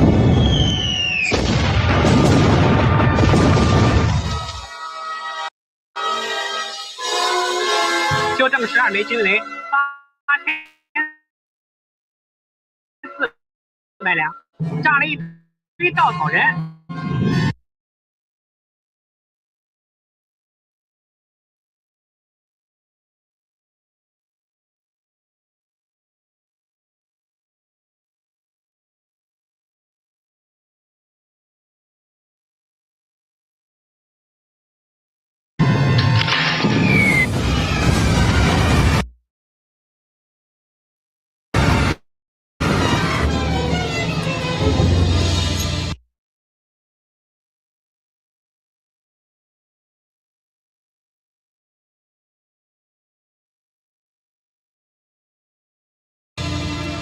白头鹰，自诩名门正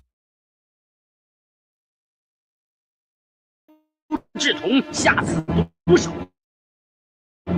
此血海深仇，我波斯猫全族不死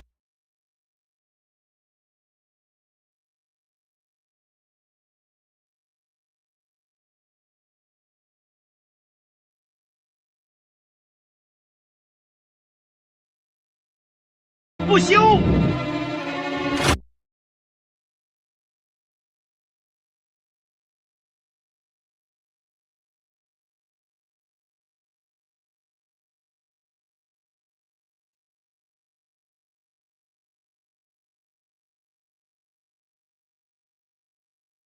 为了报仇雪恨，波斯猫族封堵了西域玄铁髓的唯一交易通道，断了白鹰。Represent like the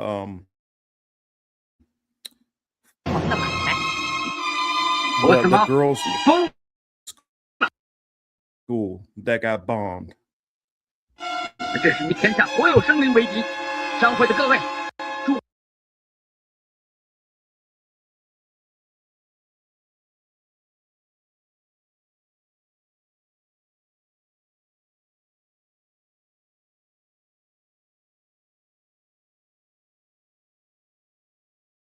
我剿匪，除此大患。白头鹰，你刀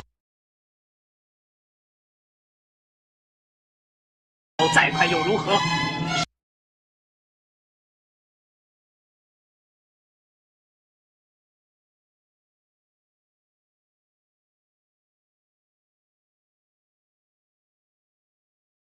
手的一线天，我就能断你活路。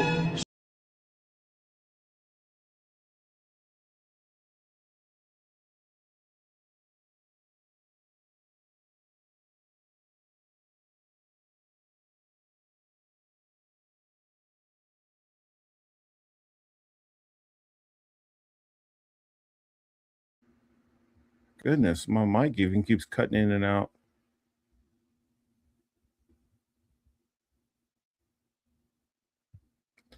Yeah, my Bad Cookies says said that you'll be going to take a shower. Oh, I understand. Get dinner ready. Definitely understand. But that's what I'll do is I'll share this in the chat, and I'll kind of surmise everything that other videos that I had, because it seems like I'm just getting a really bad signal tonight. In this video, basically it was showing the Eagles were the United States, and it was showing, even with his bravado and bluster, and what it was saying, if you guys couldn't read the subtitles fast enough, it was saying, you know, that buzzer kept coming to him saying, "Sir, we don't have enough eagle our golden arrows. We're running through golden arrows way too fast." And he's like, "Well, I don't care. Keep shooting them until we run them out of wood." And it's kind of just like the arrogance and stupidity of the eagle, which is representing Trump. And then at the end, with that bridge scene where I cut it off at, it was showing the cats of the Persians and the oxes and pigs and monkeys and all these other ones, or all these other nations that were coming together to start to go against the White Eagle Alliance. It's kind of funny how they said that, the White Eagle Alliance. But yeah, let me grab this video and then I will make sure to share it that way if you guys want to find it. And I'll put it on the screen for those who don't who are not watching this live, because I know that you guys can't always see the chat when you're watching it later on. So I'll put that on the screen. That way you guys can pause it and save it for yourselves to be able to find it.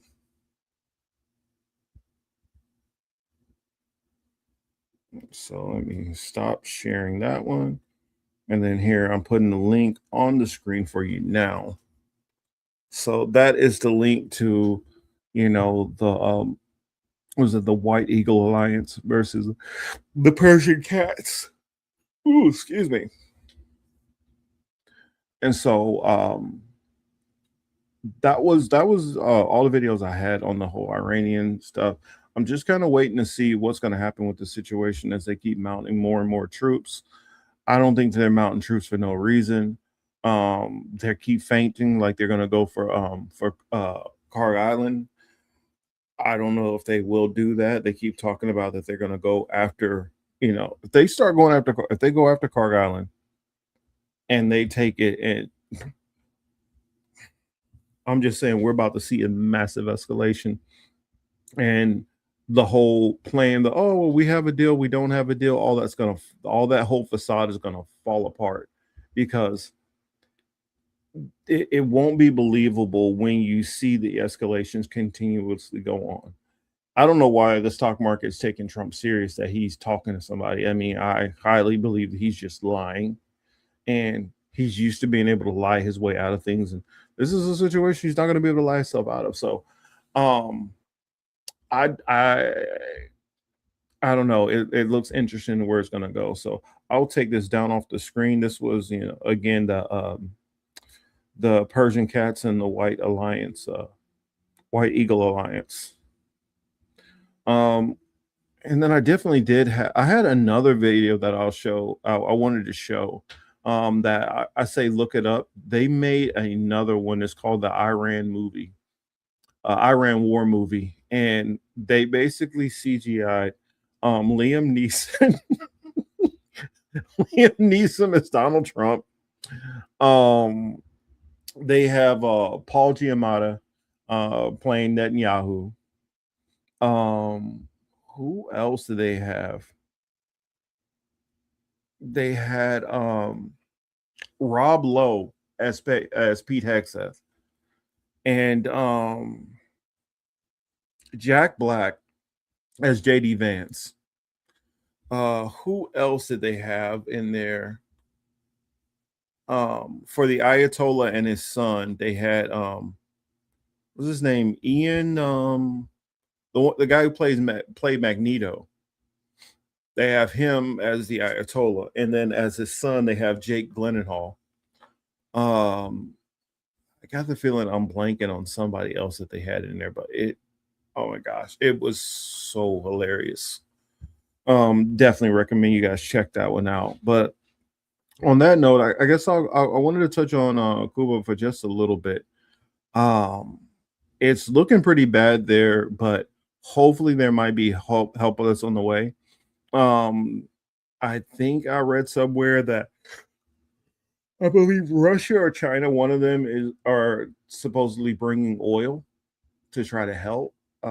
And so recently you just had Ryan Grimm, Hassan Piker, Vic Mensa, a handful of other you know, I guess commentators and I guess journalists who went down there, and they went taking medical supplies. And Ryan Grimm got into an interesting back and forth with one of the Fox News hosts.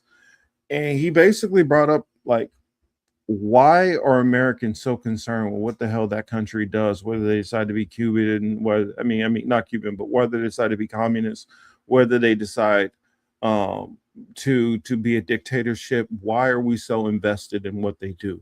Why do we feel the need to try to control this other country and force them to act a certain way? It's not our business. And I kind of went into it last week how I felt that it's kind of tough for any leader of a country which has massive sanctions all over it when you have an outside force which is forcing people to go against the government. Uh, in that video that Vic Mensa showed, he showed some of the medical equipment that they have there that can't be used because they don't have the oil to run it, or and other things. There are multiple things that they have, like um, they have the. I think Ryan Grimm brought up about the 3D printer that they have to be able to make some of the things that they would need. They figured out that would be a solution to kind of circumvent some of the things that are being medical things that are being affected by the sanctions. But the company that which they bought it from out of Germany, even though they don't have some kind of rule to stop them from helping and doing service on that machine, they won't do it because they're afraid of losing business with the US, especially the way the Trump administration is right now. So you literally have babies that are in the NICU that doctors, the moment that the power shuts out, are having to run over there and literally do chest compressions on babies. And if they press too hard, they can break bones in that baby's chest. They don't press hard enough, they don't get air into that baby's lungs. And it's a delicate balance where many of them are still being able to maintain and save some of these children, but some of these hospitals are not as fortunate and haven't been able to save some of these kids. And so literally right now, this embargo that they're putting on, and the crazy part is the embargo affects the hospitals, doesn't affect the hotels. So hotels are able to have power basically when hospitals don't.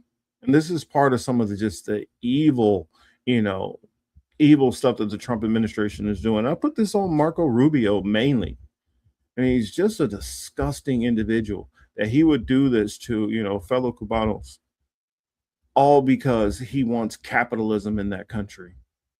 He wants a change leader and he wants it capitalism, and they want a puppet government in there, just like they want around the world.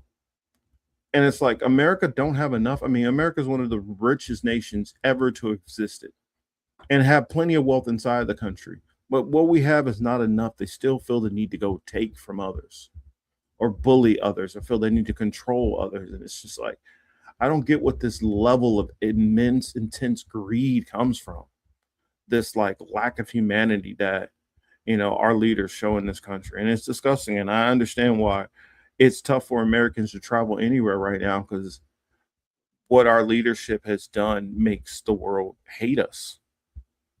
And I don't know. I guess that's where I'll just end with, my prayers go out to, the Cuban people, the Venezuelan people, all the oppressed people of the world who are having to deal with, the evils of empire and dealing with what the Western world puts out and how they affect and crap on and make life miserable for so many other people, just for a handful at the top of their societies to benefit from it.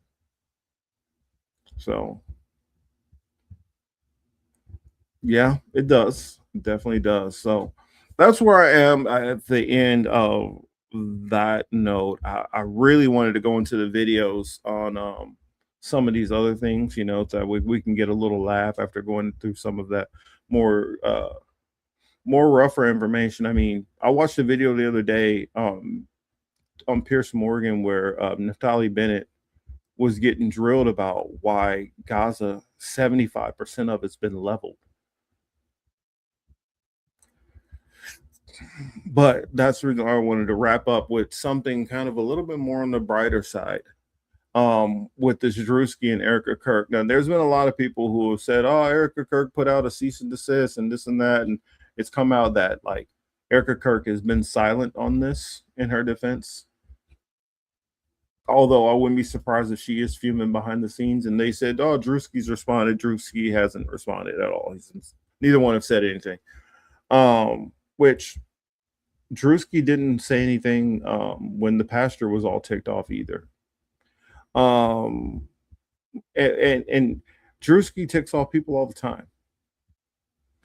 I mean, as you get, bigger and bigger as a society, you're going to, I mean, not bigger and bigger in society, you're going to set yourself up for people to ridicule you in some way or the other. And if you're not ready for that, then, maybe you should stop doing this and go be a private person.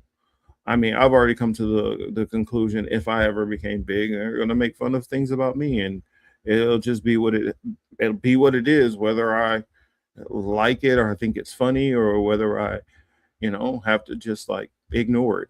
But it is what it is. Well, Teal was trying to be in, but Teal is driving right now, so her signal's going in and out. So if she's able to make it back, that'll be a plus. But I got the feeling that probably the way how bad her signal was going in and out, she probably won't be able to hop back in. Oh, you said put the picture side by side. I guess I could. That's what I can do. I can at least show the image. It's honestly the weird part is Druski.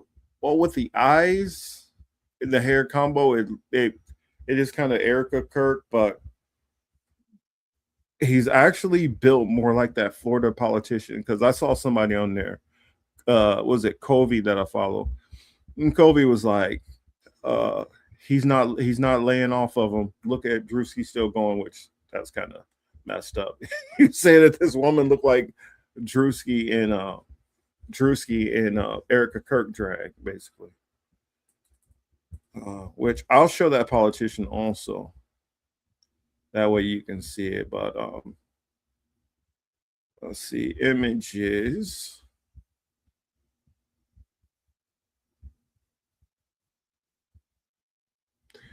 What I think is funny is what I think is the most funniest about it is he's kind of a comedian.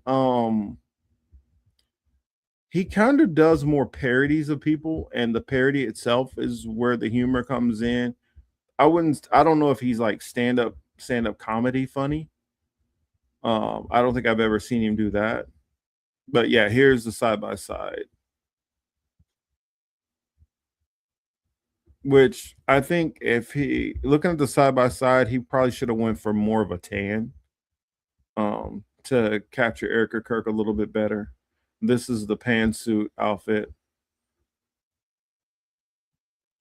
which that's hilarious. It's kind of funny. Like you did have some people who were ticked off about this a little bit, some conservatives, but it wasn't as. And the crazy part is he didn't like, as far as anything that was said, he didn't like embellish it or make it over the top. That's the thing which makes it so crazy about when he does these skits of people. It's not like he embellishes their words like extra. Like I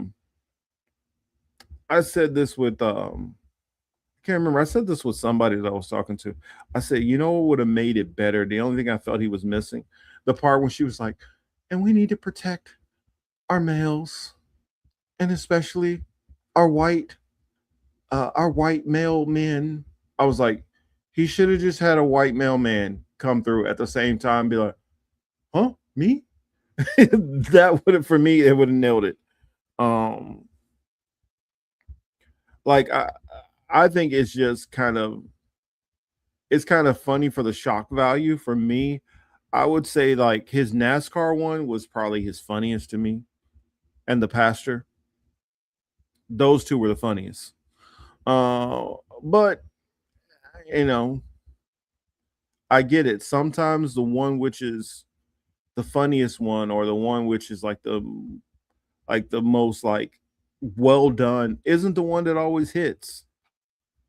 That's not the one that always goes the most viral. I mean, of all of my channels, I had one video that's the most viral, and honestly, that video was so embarrassing when I look back on it because of how poorly it's edited. But that one video somehow ended up getting, a good amount. I mean, it didn't get viral like viral as far as on my level. I mean, it got 11,000 views, which that's more than I've gotten on any views. I think that I would oh, thank you. Thank you, Mariah. I definitely, oh, if I had the means, oh, there's some people I would definitely do some sketches of. Oh, I would definitely do some sketches of plenty of people. But yeah, you're right. It's a cultural moment. I think because Erica Kirk has kind of made herself kind of a little bit of a joke in certain ways. I think that's why it kind of hits more, especially like the one thing that he did that really caught is the crazy thing she does with her eyes. Like I remember commenting on it at the time, and I was like, she was given this like try to look through your soul, like evil intensity. And she was like, yes, I do really care about my faith, and it does bother me that, some people felt the way about Charlie. It's like, what the fuck was that about? That was fucking creepy. And he captured that multiple times, so that was hilarious.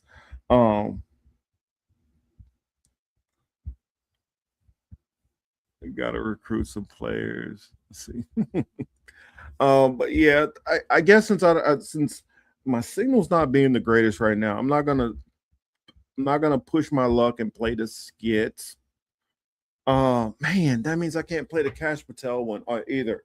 Oh man, I wanted to play this Cash Patel video so bad. Soon to come, Erica K, about to become the same level joke as Hawk 2. Exactly. She's literally getting to that level. She's getting to that level. You have to get to that. Oh my goodness. The Hawk Tua girl. She's a fucking joke. Yeah, there's Cash App Patel skits. Well, there's a video. You know what? I'm gonna try anyway to share this video. I already know that this video is not Cash Patel. So I'm putting that out there already. This video I'm about to show is not Cash Patel. But it's so hilarious because it looks like him. Because as you guys know, Cash Patel was hacked recently. And so since Cash Patel was hacked, people have been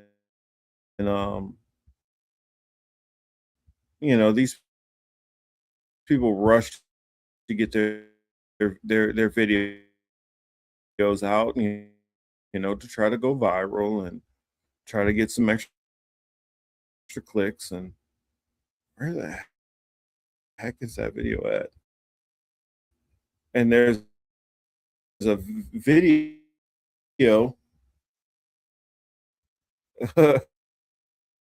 about Cash Patel. It's not Cash Patel, but it looks so much like him. For context, this man is a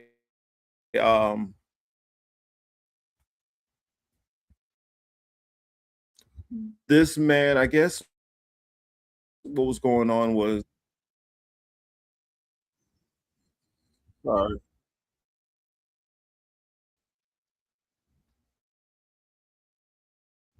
his wife divorced him, or he divorced his wife, or she's moving back to India or some shit like that. And this dude was so happy that he's dancing around the living room, and he looks so much like Cash Patel. Dang it, why didn't that one open right? I'm still gonna try this one because this one's, I guess, it's telling me.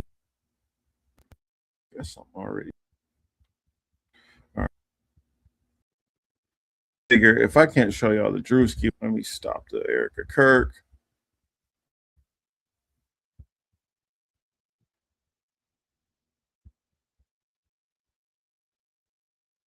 Okay, so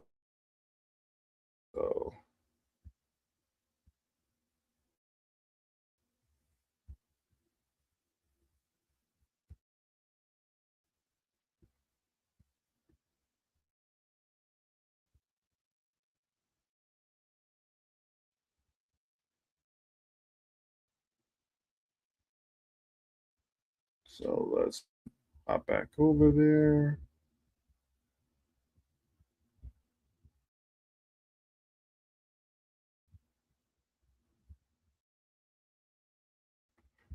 All right, come on, let me open it big.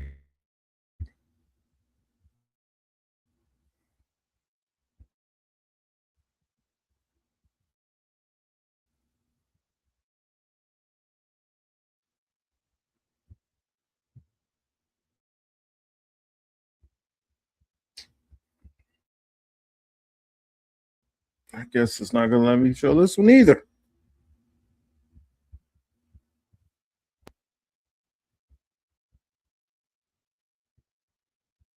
Is there Erika Kirk Bitcoin yet? Well, I imagine it's probably coming. If not, it's.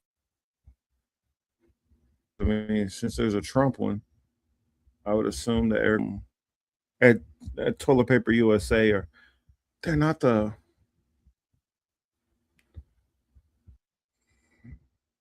Wow.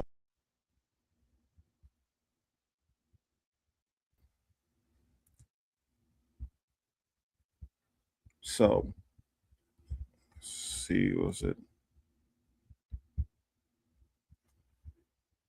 So I guess, yeah, I wanted to get into Israel versus Iran. I wanted to get into Cuba, the Druski versus Erika Kirk, but I planned on showing videos, and since I'm not able to show my videos on it, I guess I'll ask you guys, and I'll leave it open. Anybody have any questions for me? Because I figure it'd be just easier to answer questions because I've hit all of my stories. Or I could just go ahead and wrap it up shortly, which I guess I'll leave it open for the next couple of minutes if you guys have questions. I can go ahead and go into any questions on any topic.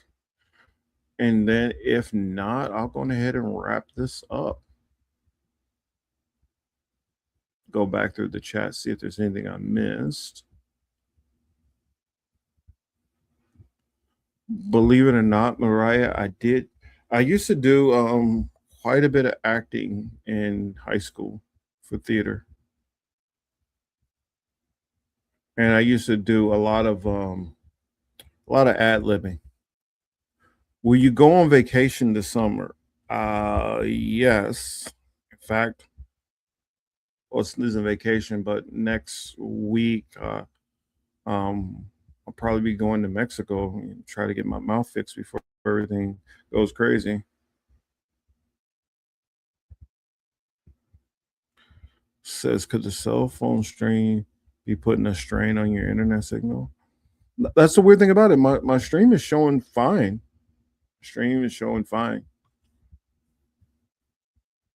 Nina, that is a negative.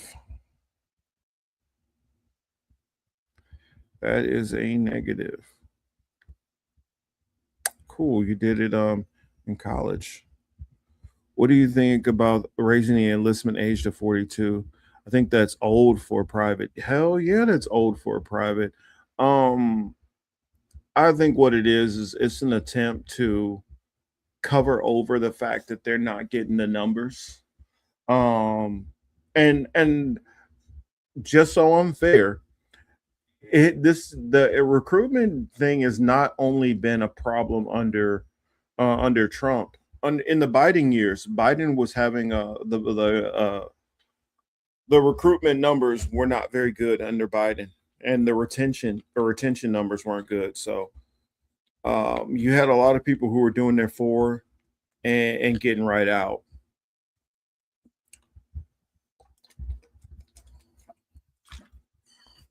Now, I don't know exactly why that was happening under Biden. I think probably some of it could have been the Ukraine stuff that was going on. I think some of it also is just this younger generation in general has as more information has come out, they're seeing the military more for how it's been used and not the intention. Then they're like, I get it, yeah, you can get some college money, yeah, you can get different benefits and all that, but I'm not gonna let you guys use me to get these things down. Poverty is still a strong motivator to get people to join the military. But I just think this younger generation is a lot more socially conscious, and that's why many of them have been opting out, whether it's been under Trump and under Biden, because I think even if this situation wasn't going on, I think more would not be joining. Um, but at the same time, I think um, Russia, Ukraine, all the stuff that Israel has been doing, this Iran war, I think all of this is compounding the numbers, and that's why they kind of had to secretly do that little draft move that they did. But I think they're hoping by opening the age up to older people, they can get, you know, they can at least boost their numbers a little bit. But yeah, 42. I don't know. And also they were already having a problem with a lot of the people not passing their fit test. Yeah, I imagine AWOL numbers are definitely going to go up also. They've already been an explosion of people trying to be conscientious observers. So that's already one thing that's showed huge. But I just look at it like this: when you have that first like well, here's another thing. I really feel like once the midterms are over and you have like a whole new Congress, and if that Congress is more Democrats in there, not that they'll be doing this because they have good intentions, but I think when they do more inquiries into the actual real body counts, and they start seeing how much they're lying about the real body counts, I think that's going to cause for more reasons for impeachment. What up, cuz? What up? See, Yonina says that's why recruitment centers is right across the street from a building with the cemetery right across from it. Oh, okay. Um, I do know that's why recruiters are always hanging around schools. Kay says, I think that lots of people are previously served and found a good solid brotherhood, for lack of a better definition, will be eager to get together again, like getting the band back. I doubt that. I doubt that. And the reason why is when you get in and you have that camaraderie, I get it, and other people will be able to explain it also. You do enjoy the camaraderie, but the more and more you know about like what your job is and your mission, and I'm not saying everybody, because you get somebody who they might be they might be sitting on a ship and say, I don't know, what's a good spot? Well, right now, no spot's a good spot, but before you would have people where even during like or the whole Iraq war was going on, you had people who were like stationed on like the Kitty Hawk out of Japan. They weren't tasting no kind of combat. They go out on their little patrol missions, and they were completely away from the war, completely isolated from it. And it was just mainly good times with your buddies, going out, seeing Japan, partying, that kind of stuff. Some people are going to school while they're active duty. I know I took some college courses while I was on the ship. So I don't, but most of the time, once people get out, it's very rare that you have people who want to hop back in. Um, Even some of these conservative kind of, I've been seeing people online like, oh yeah, I'll hop back in and putting on their uniform and trying to do these montage videos. That these people ain't going back to the military. This is all puffing out your chest, cosplay, blah blah blah. These people are full of it. It's a very very. I mean, if you go by the numbers, only 1% of the population actually joins the military. So, out of 1% of the population that joins the military, out of that 1%, what percentage stay in longer than a 2-year enlistment? I mean, well, stay in long enough to re-enlist. What percentage? It's very, I mean, a big chunk of that drops off. Easily like 50% don't re-enlist after their first enlistment. And when I say first enlistment, everybody basically signs an 8-year contract, whether you guys know that or not. Some people are doing 2 years active, 6 inactive, 4 years active, 4 years inactive, or 6 years active, 2 inactive. And what I mean by that is when you do that 4 years active, you're active duty for 4 years, and then you leave. And once you leave the military, you're not physically in the military anymore, not in uniform, not taking orders. You're out in the civilian world, but you can still be recalled throughout those 4 years, and you are still under the code of military justice. So, say for instance, even if you're out there smoking weed, that would be something where you could be brought back, put in uniform to be charged with. Now, it'd be a slap on the wrist, but they're not going to do it. They're not going to waste their time going after you for that. But you still are technically under the Uniform Code of Military Justice. But as far as how many who have been out for years and decide that they're going to go back, it's only people who really are having a hard time on the civilian world. Some people can't transition at all. Those people will possibly go back. Or people who are like, you know what? I got child support I gotta pay. I mean, this job ain't paying me nothing. I didn't have any, because a lot of people will use military to gain skills. And once you gain those skills, it can set you up for other career paths once you get out. If you didn't do something in the military that sets you up on the outside, because there's some jobs that just don't translate. Then yeah, you might end up going back into the military because you don't have any skills on the outside that are going to translate and give you growth or give you good pay. I mean, I knew people who went in as air traffic controllers, got out, they were making 6-figure incomes instantly. Then there's people like me where there's only a couple of narrow pathways that leads me into police force, bomb squad, SWAT teams, some kind of security officer or patrol, or some kind of other like military contractor type positions. Maybe even if you go through like working on getting your apprenticeship and journeyman license and all that, as far as in ordnance, you can use that to get into construction for demolitions. But outside of that, if you don't want to do any of those fields, you're getting basic electrical, you get basic HVAC, and you get basic plumbing skills also. So if you were to take any of those trade skills and push them a little farther, yes, it can catapult you into certain industries. But let's say you go back to your hometown and your hometown don't have a lot going, which many military people are coming from very poor hometowns also, with not a lot of opportunity.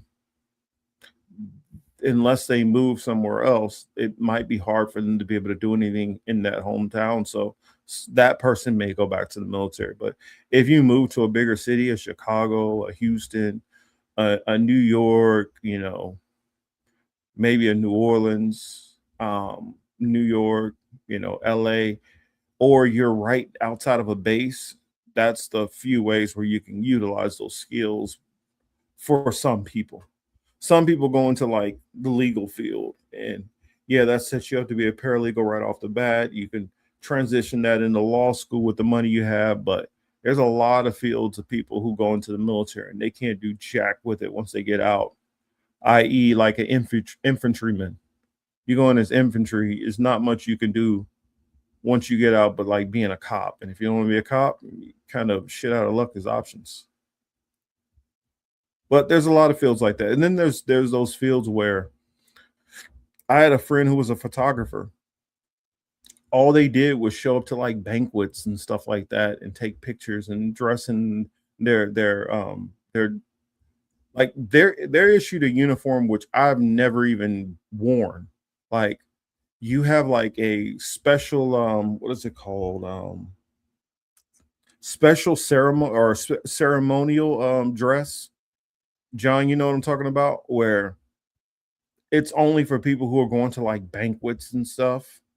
Um some of those people are in a whole different field. I know people who were vets. Like I knew somebody who was a veterinarian in the army.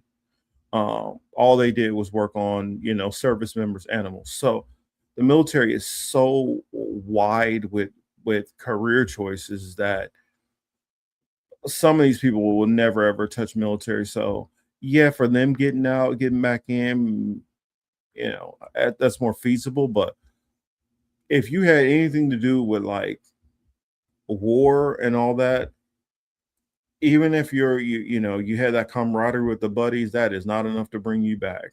Many of us just stay cool after we got out. I mean, I got a couple of buddies who I talked to who, after they got out, some of them were from New York and some were from like Texas, and they ended up just staying like at our last duty station.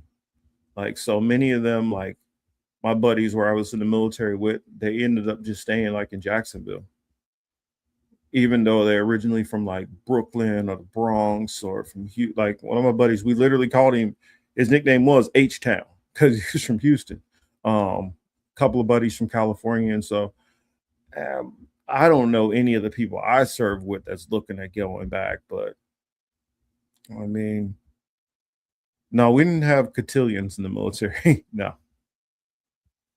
But like, in fact, I wonder if I can find what that even looks like, because I know I never wore any of those special uniforms. Never went to any kind of like military banquets either. Um, let's see. Let's see.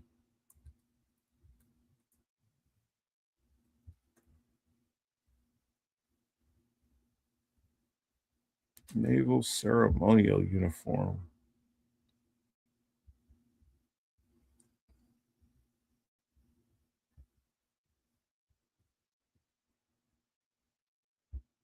Well, I guess technically I did have that. Oh, I guess it's just the dress blues with your medals instead. But I've seen some, well, officers have a different one, but I've seen like Army where they got like, it's almost like a tuxedo type uniform. I don't know how to describe it.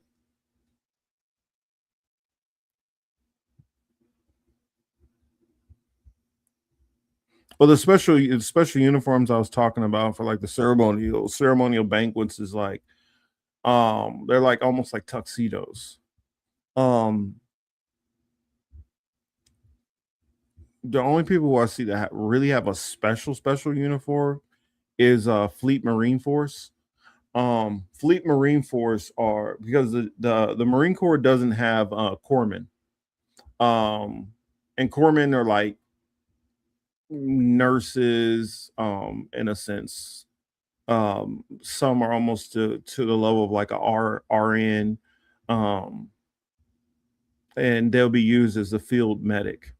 um they have a special like half Marine, half Navy uniform because they have to go through naval boot camp, corpsman school, and then they go through a portion of Marine Corps boot camp. Let me see if I can find what their uniform looks like.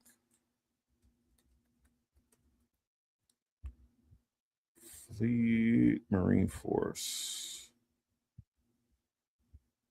images. No, I don't want that. Show me the uniform.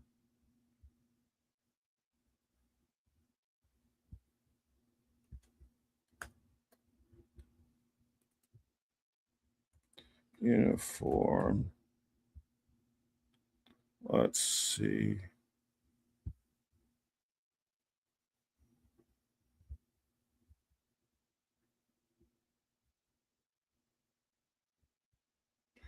Man, this thing sucks. It's like it doesn't understand. It keeps only showing me Marines. Or whatever. But I had buddies who were Fleet Marine Force. And so I saw the half Navy uniform, half Marine Corps uniform. It looked kind of odd.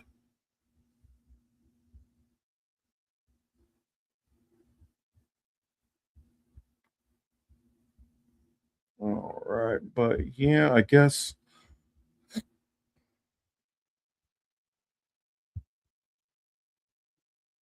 you normally normally wear your BDUs.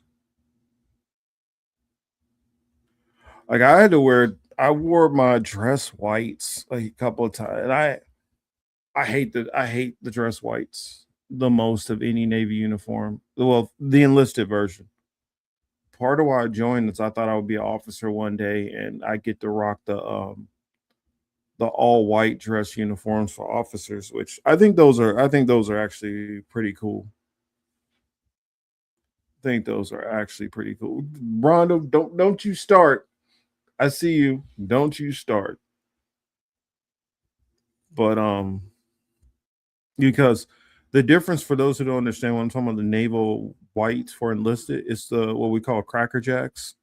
But they're almost like wearing pajamas. Like the blues, the blue Cracker Jacks are actually kind of like tapered and buttons on the sleeves, and they're not as flowy. The other ones just feel all loose. It feels weird. I don't know.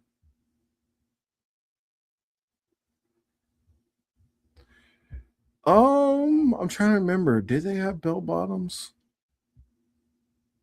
I think they kind of went away from the bell bottoms. Like I know when I was in boot camp, I was in the group of like the last divisions to be issued the bell bottom dungarees. Um, before they went to what were called the utilities, and then eventually they went on to the blue digiprint BDUs.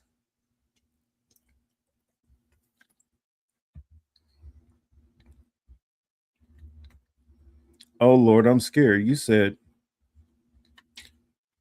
it shouldn't be nothing crazy that comes up when I type in. Let me see what is yours showing. That's what I wonder. What is yours showing you, Nina?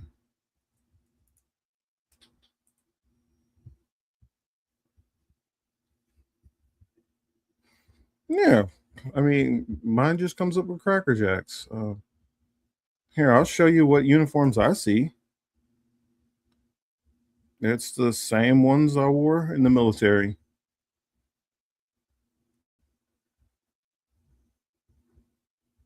Yeah, I don't know what you typed in, but yeah, these are the same uniforms I'm talking about. But I see now a change is like they've tapered the sleeves now on the whites. They didn't used to be tapered when I was in, and it felt gross.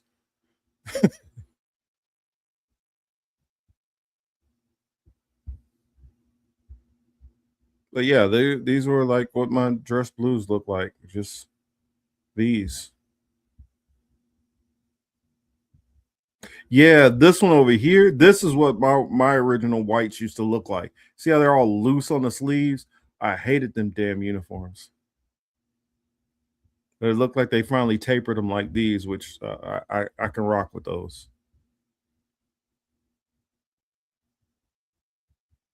And I guess they've gotten rid of the separate female uniform, and now they wear the same uniforms as the men now, which is different. When I was in, the female enlisted didn't wear the Cracker Jacks; they wore a different uniform. But the Navy has changed also from when I was in quite a bit as far as uniform wise. For instance, like our service dress blues were basically like they were like black pants, like a black button-down shirt and a tie. But now they've switched to like you got a black shirt and tan pants I don't know, it's weird. It's weird to me anyway.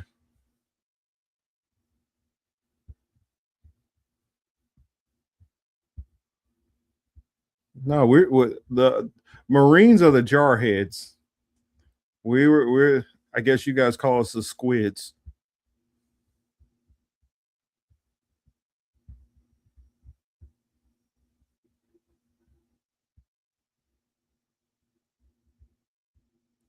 Oh, you talking about the BDUs now? Yeah. I, I got out like right before the Navy started using those BDUs. And so I was still using the Marine Corps style digiprint. Let's see. Navy Digi.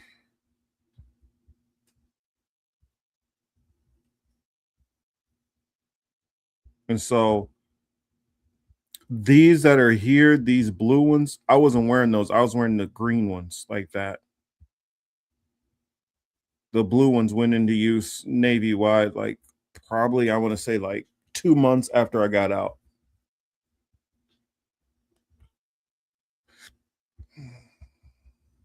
All right. Well, I guess if there's no more questions, I'm going ahead and get ready to wrap this. What was that?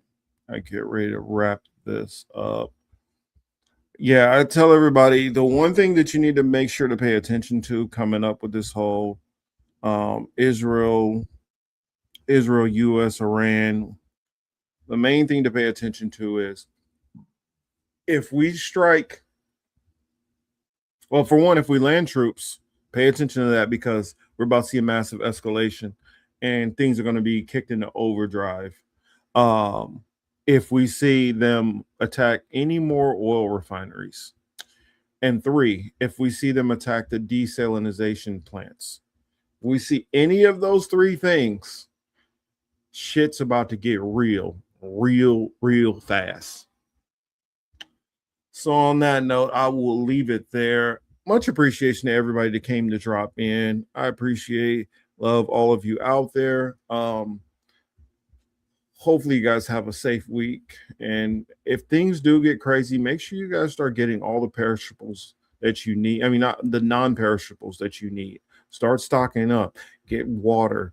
Make sure you guys have batteries for flashlights, things like that. Make sure you have, hand radios just in case your phones go out and stuff like that, or TV's out.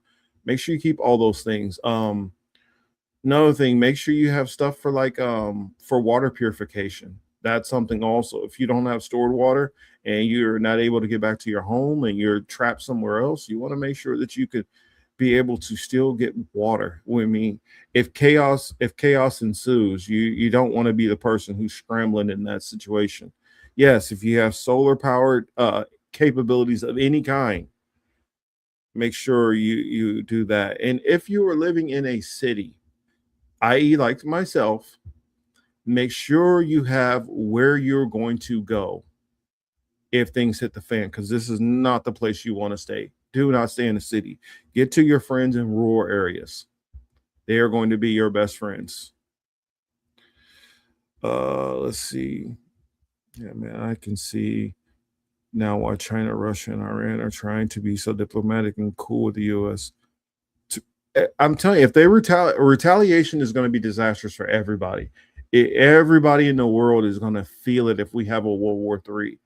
And I think back to hearing, Kim Iverson was talking about, oh, well, gas prices will get a little higher. Maybe we'll have some shortages on some food. And I'm like, woman, you're minimizing what you think. So, I mean, I guess obviously she hasn't really done a real thought exercise on what would actually happen or talk to anybody who's an expert on something like that. Things can get very crazy very, very fast. Kay says, I live in the biggest city. I live in a high tower, most dispense part of Canada. It's like living in a vertical coffin. The one thing that I think would help, I don't know what to tell you either there, but hopefully Canadians are not as cutthroat as I think Americans are. I think Americans are probably some of the most cutthroat and most selfish people in the world, and so I worry of anybody who's living in those areas. And if you start seeing those warnings on the wall, make sure you get yourself to the exits as fast as possible. That's what I would say. Before the full couple apps, some people will think, well, maybe I'll just hunker down and kind of wait it out in a couple of days. Things will be getting better. Pay attention to what actually happens, because by paying attention to what actually happens, you can have an indication on if this is a minor thing or this is a new norm. I can tell you this: even if the streets are open tomorrow, gas prices are going to stay high. Gas prices are this is almost going to be like a new norm. Gas prices are going to be high like this for a very long time, because there's so much infrastructure that has been destroyed that's going to take years to rebuild. And that's the reason why I think they may impeach Trump when a new house comes in. And the reason why is because they're fine with kind of like screwing us all over a little bit here and there. They're fine with like letting us live right at the grounds of poverty. And if a couple of people, hey, they can't pay their health care and they ended up dying, okay, they're fine with that acceptable risk of a person here, a person there. But when you start having it in the masses, it's kind of like the perfect example I'll give is, any of you guys out there play Grand Theft Auto? It's like Grand Theft Auto. When you've been out there doing a whole bunch of crimes in Grand Theft Auto, you start accumulating stars. As your stars go up, the pressure increases. You have more of the people who are more skeptical of you. You have more of the people who are just always are already trying to attack you. You have more police who are out looking for you. And those stakes and everything get ratcheted up. And Congress has been perfectly fine with keeping everything around 2 stars, where everybody's just a little pissed off and frustrated. And it's like, if I ever got that opportunity, I would. They're fine with keeping it at that level. They know you're pissed off, but you're not pissed off yet to throw everything away and come after them, or at least most people are not. But where we're about to go to, this is easily going to jump over the 3 stars, tipping into 4 stars. And we're talking about 4 stars out of 5. When you get to that level on the game, you got cops all over the place. You got just random people shooting at you. This is a level that Congress will be putting themselves in. And I think many of them knew if we ever went to war with Iran, this is what would happen. So they've always stayed away from it. That's the reason why I say any of these politicians, any of these crooked ass politicians would have never went down this route, because they know how dangerous and detrimental it is to actually touching them. I'm not saying that they would do it because they're all benign and this and that and they're not corrupt. I'm not saying that. I'm saying they wouldn't have done it because they know this could turn into mobs outside of their house without no police protection, dragging them out. So that's the reason why I say Trump, none of that stuff clicks to him. He doesn't have enough common sense of self-preservation, because he feels like he's went 79 years without anybody ever really being able to touch him. So why would it change now? Why would he feel any threat that this isn't going to be something he could just get away with like normal? If you allow somebody to go through their life always being able to take whatever they want and never have consequences, and then give that person the power of the presidency, it's a dangerous game that we've allowed. And so I just say everybody start planning, preparing. If you're in rural areas, Or if you're in areas, not even rural areas, say you got just your own land to grow something on, grow it now, grow your own vegetables and stuff. You should already be doing it if you can. Just like my cuz does. He's growing his stuff. He's teaching his kids to grow off the land, and because you're gonna need to know these things, especially if we have a societal collapse. I know many of those people are wanting a revolution, but you have a revolution. That doesn't mean order is going to be like, okay. Let's say, for instance, you get that revolution, and it only lasts a couple of months, and now you got that new government instituted. You're still gonna have chaos in the streets. You're going to have chaos for a good amount of time, even with that new government in power, because everybody's just not going to listen automatically. How do you know the military would even be on board with this new government or whatever? So I'm just saying that if it gets to a point where we start seeing, things get crazy enough for martial law in the streets, just know it's going to get crazy out there. But that said, that's all I got. I appreciate you all, as I said before. And hopefully, we make it through this week safely, all you and your loved ones. And I guess that's all I got. This is the Political Matrix. I'm your host, Marcus Morpheus Cage. And you guys all be good. God bless. There is discrimination in this world, and slavery and slaughter and starvation. Governments repress their people. Millions are trapped in poverty, while the nation grows rich, and wealth is lavished on armaments everywhere. These are differing evils, but they are the common works of man. They reflect the imperfection of human justice, the inadequacy of human compassion, our lack of sensibility towards the suffering of our fellows.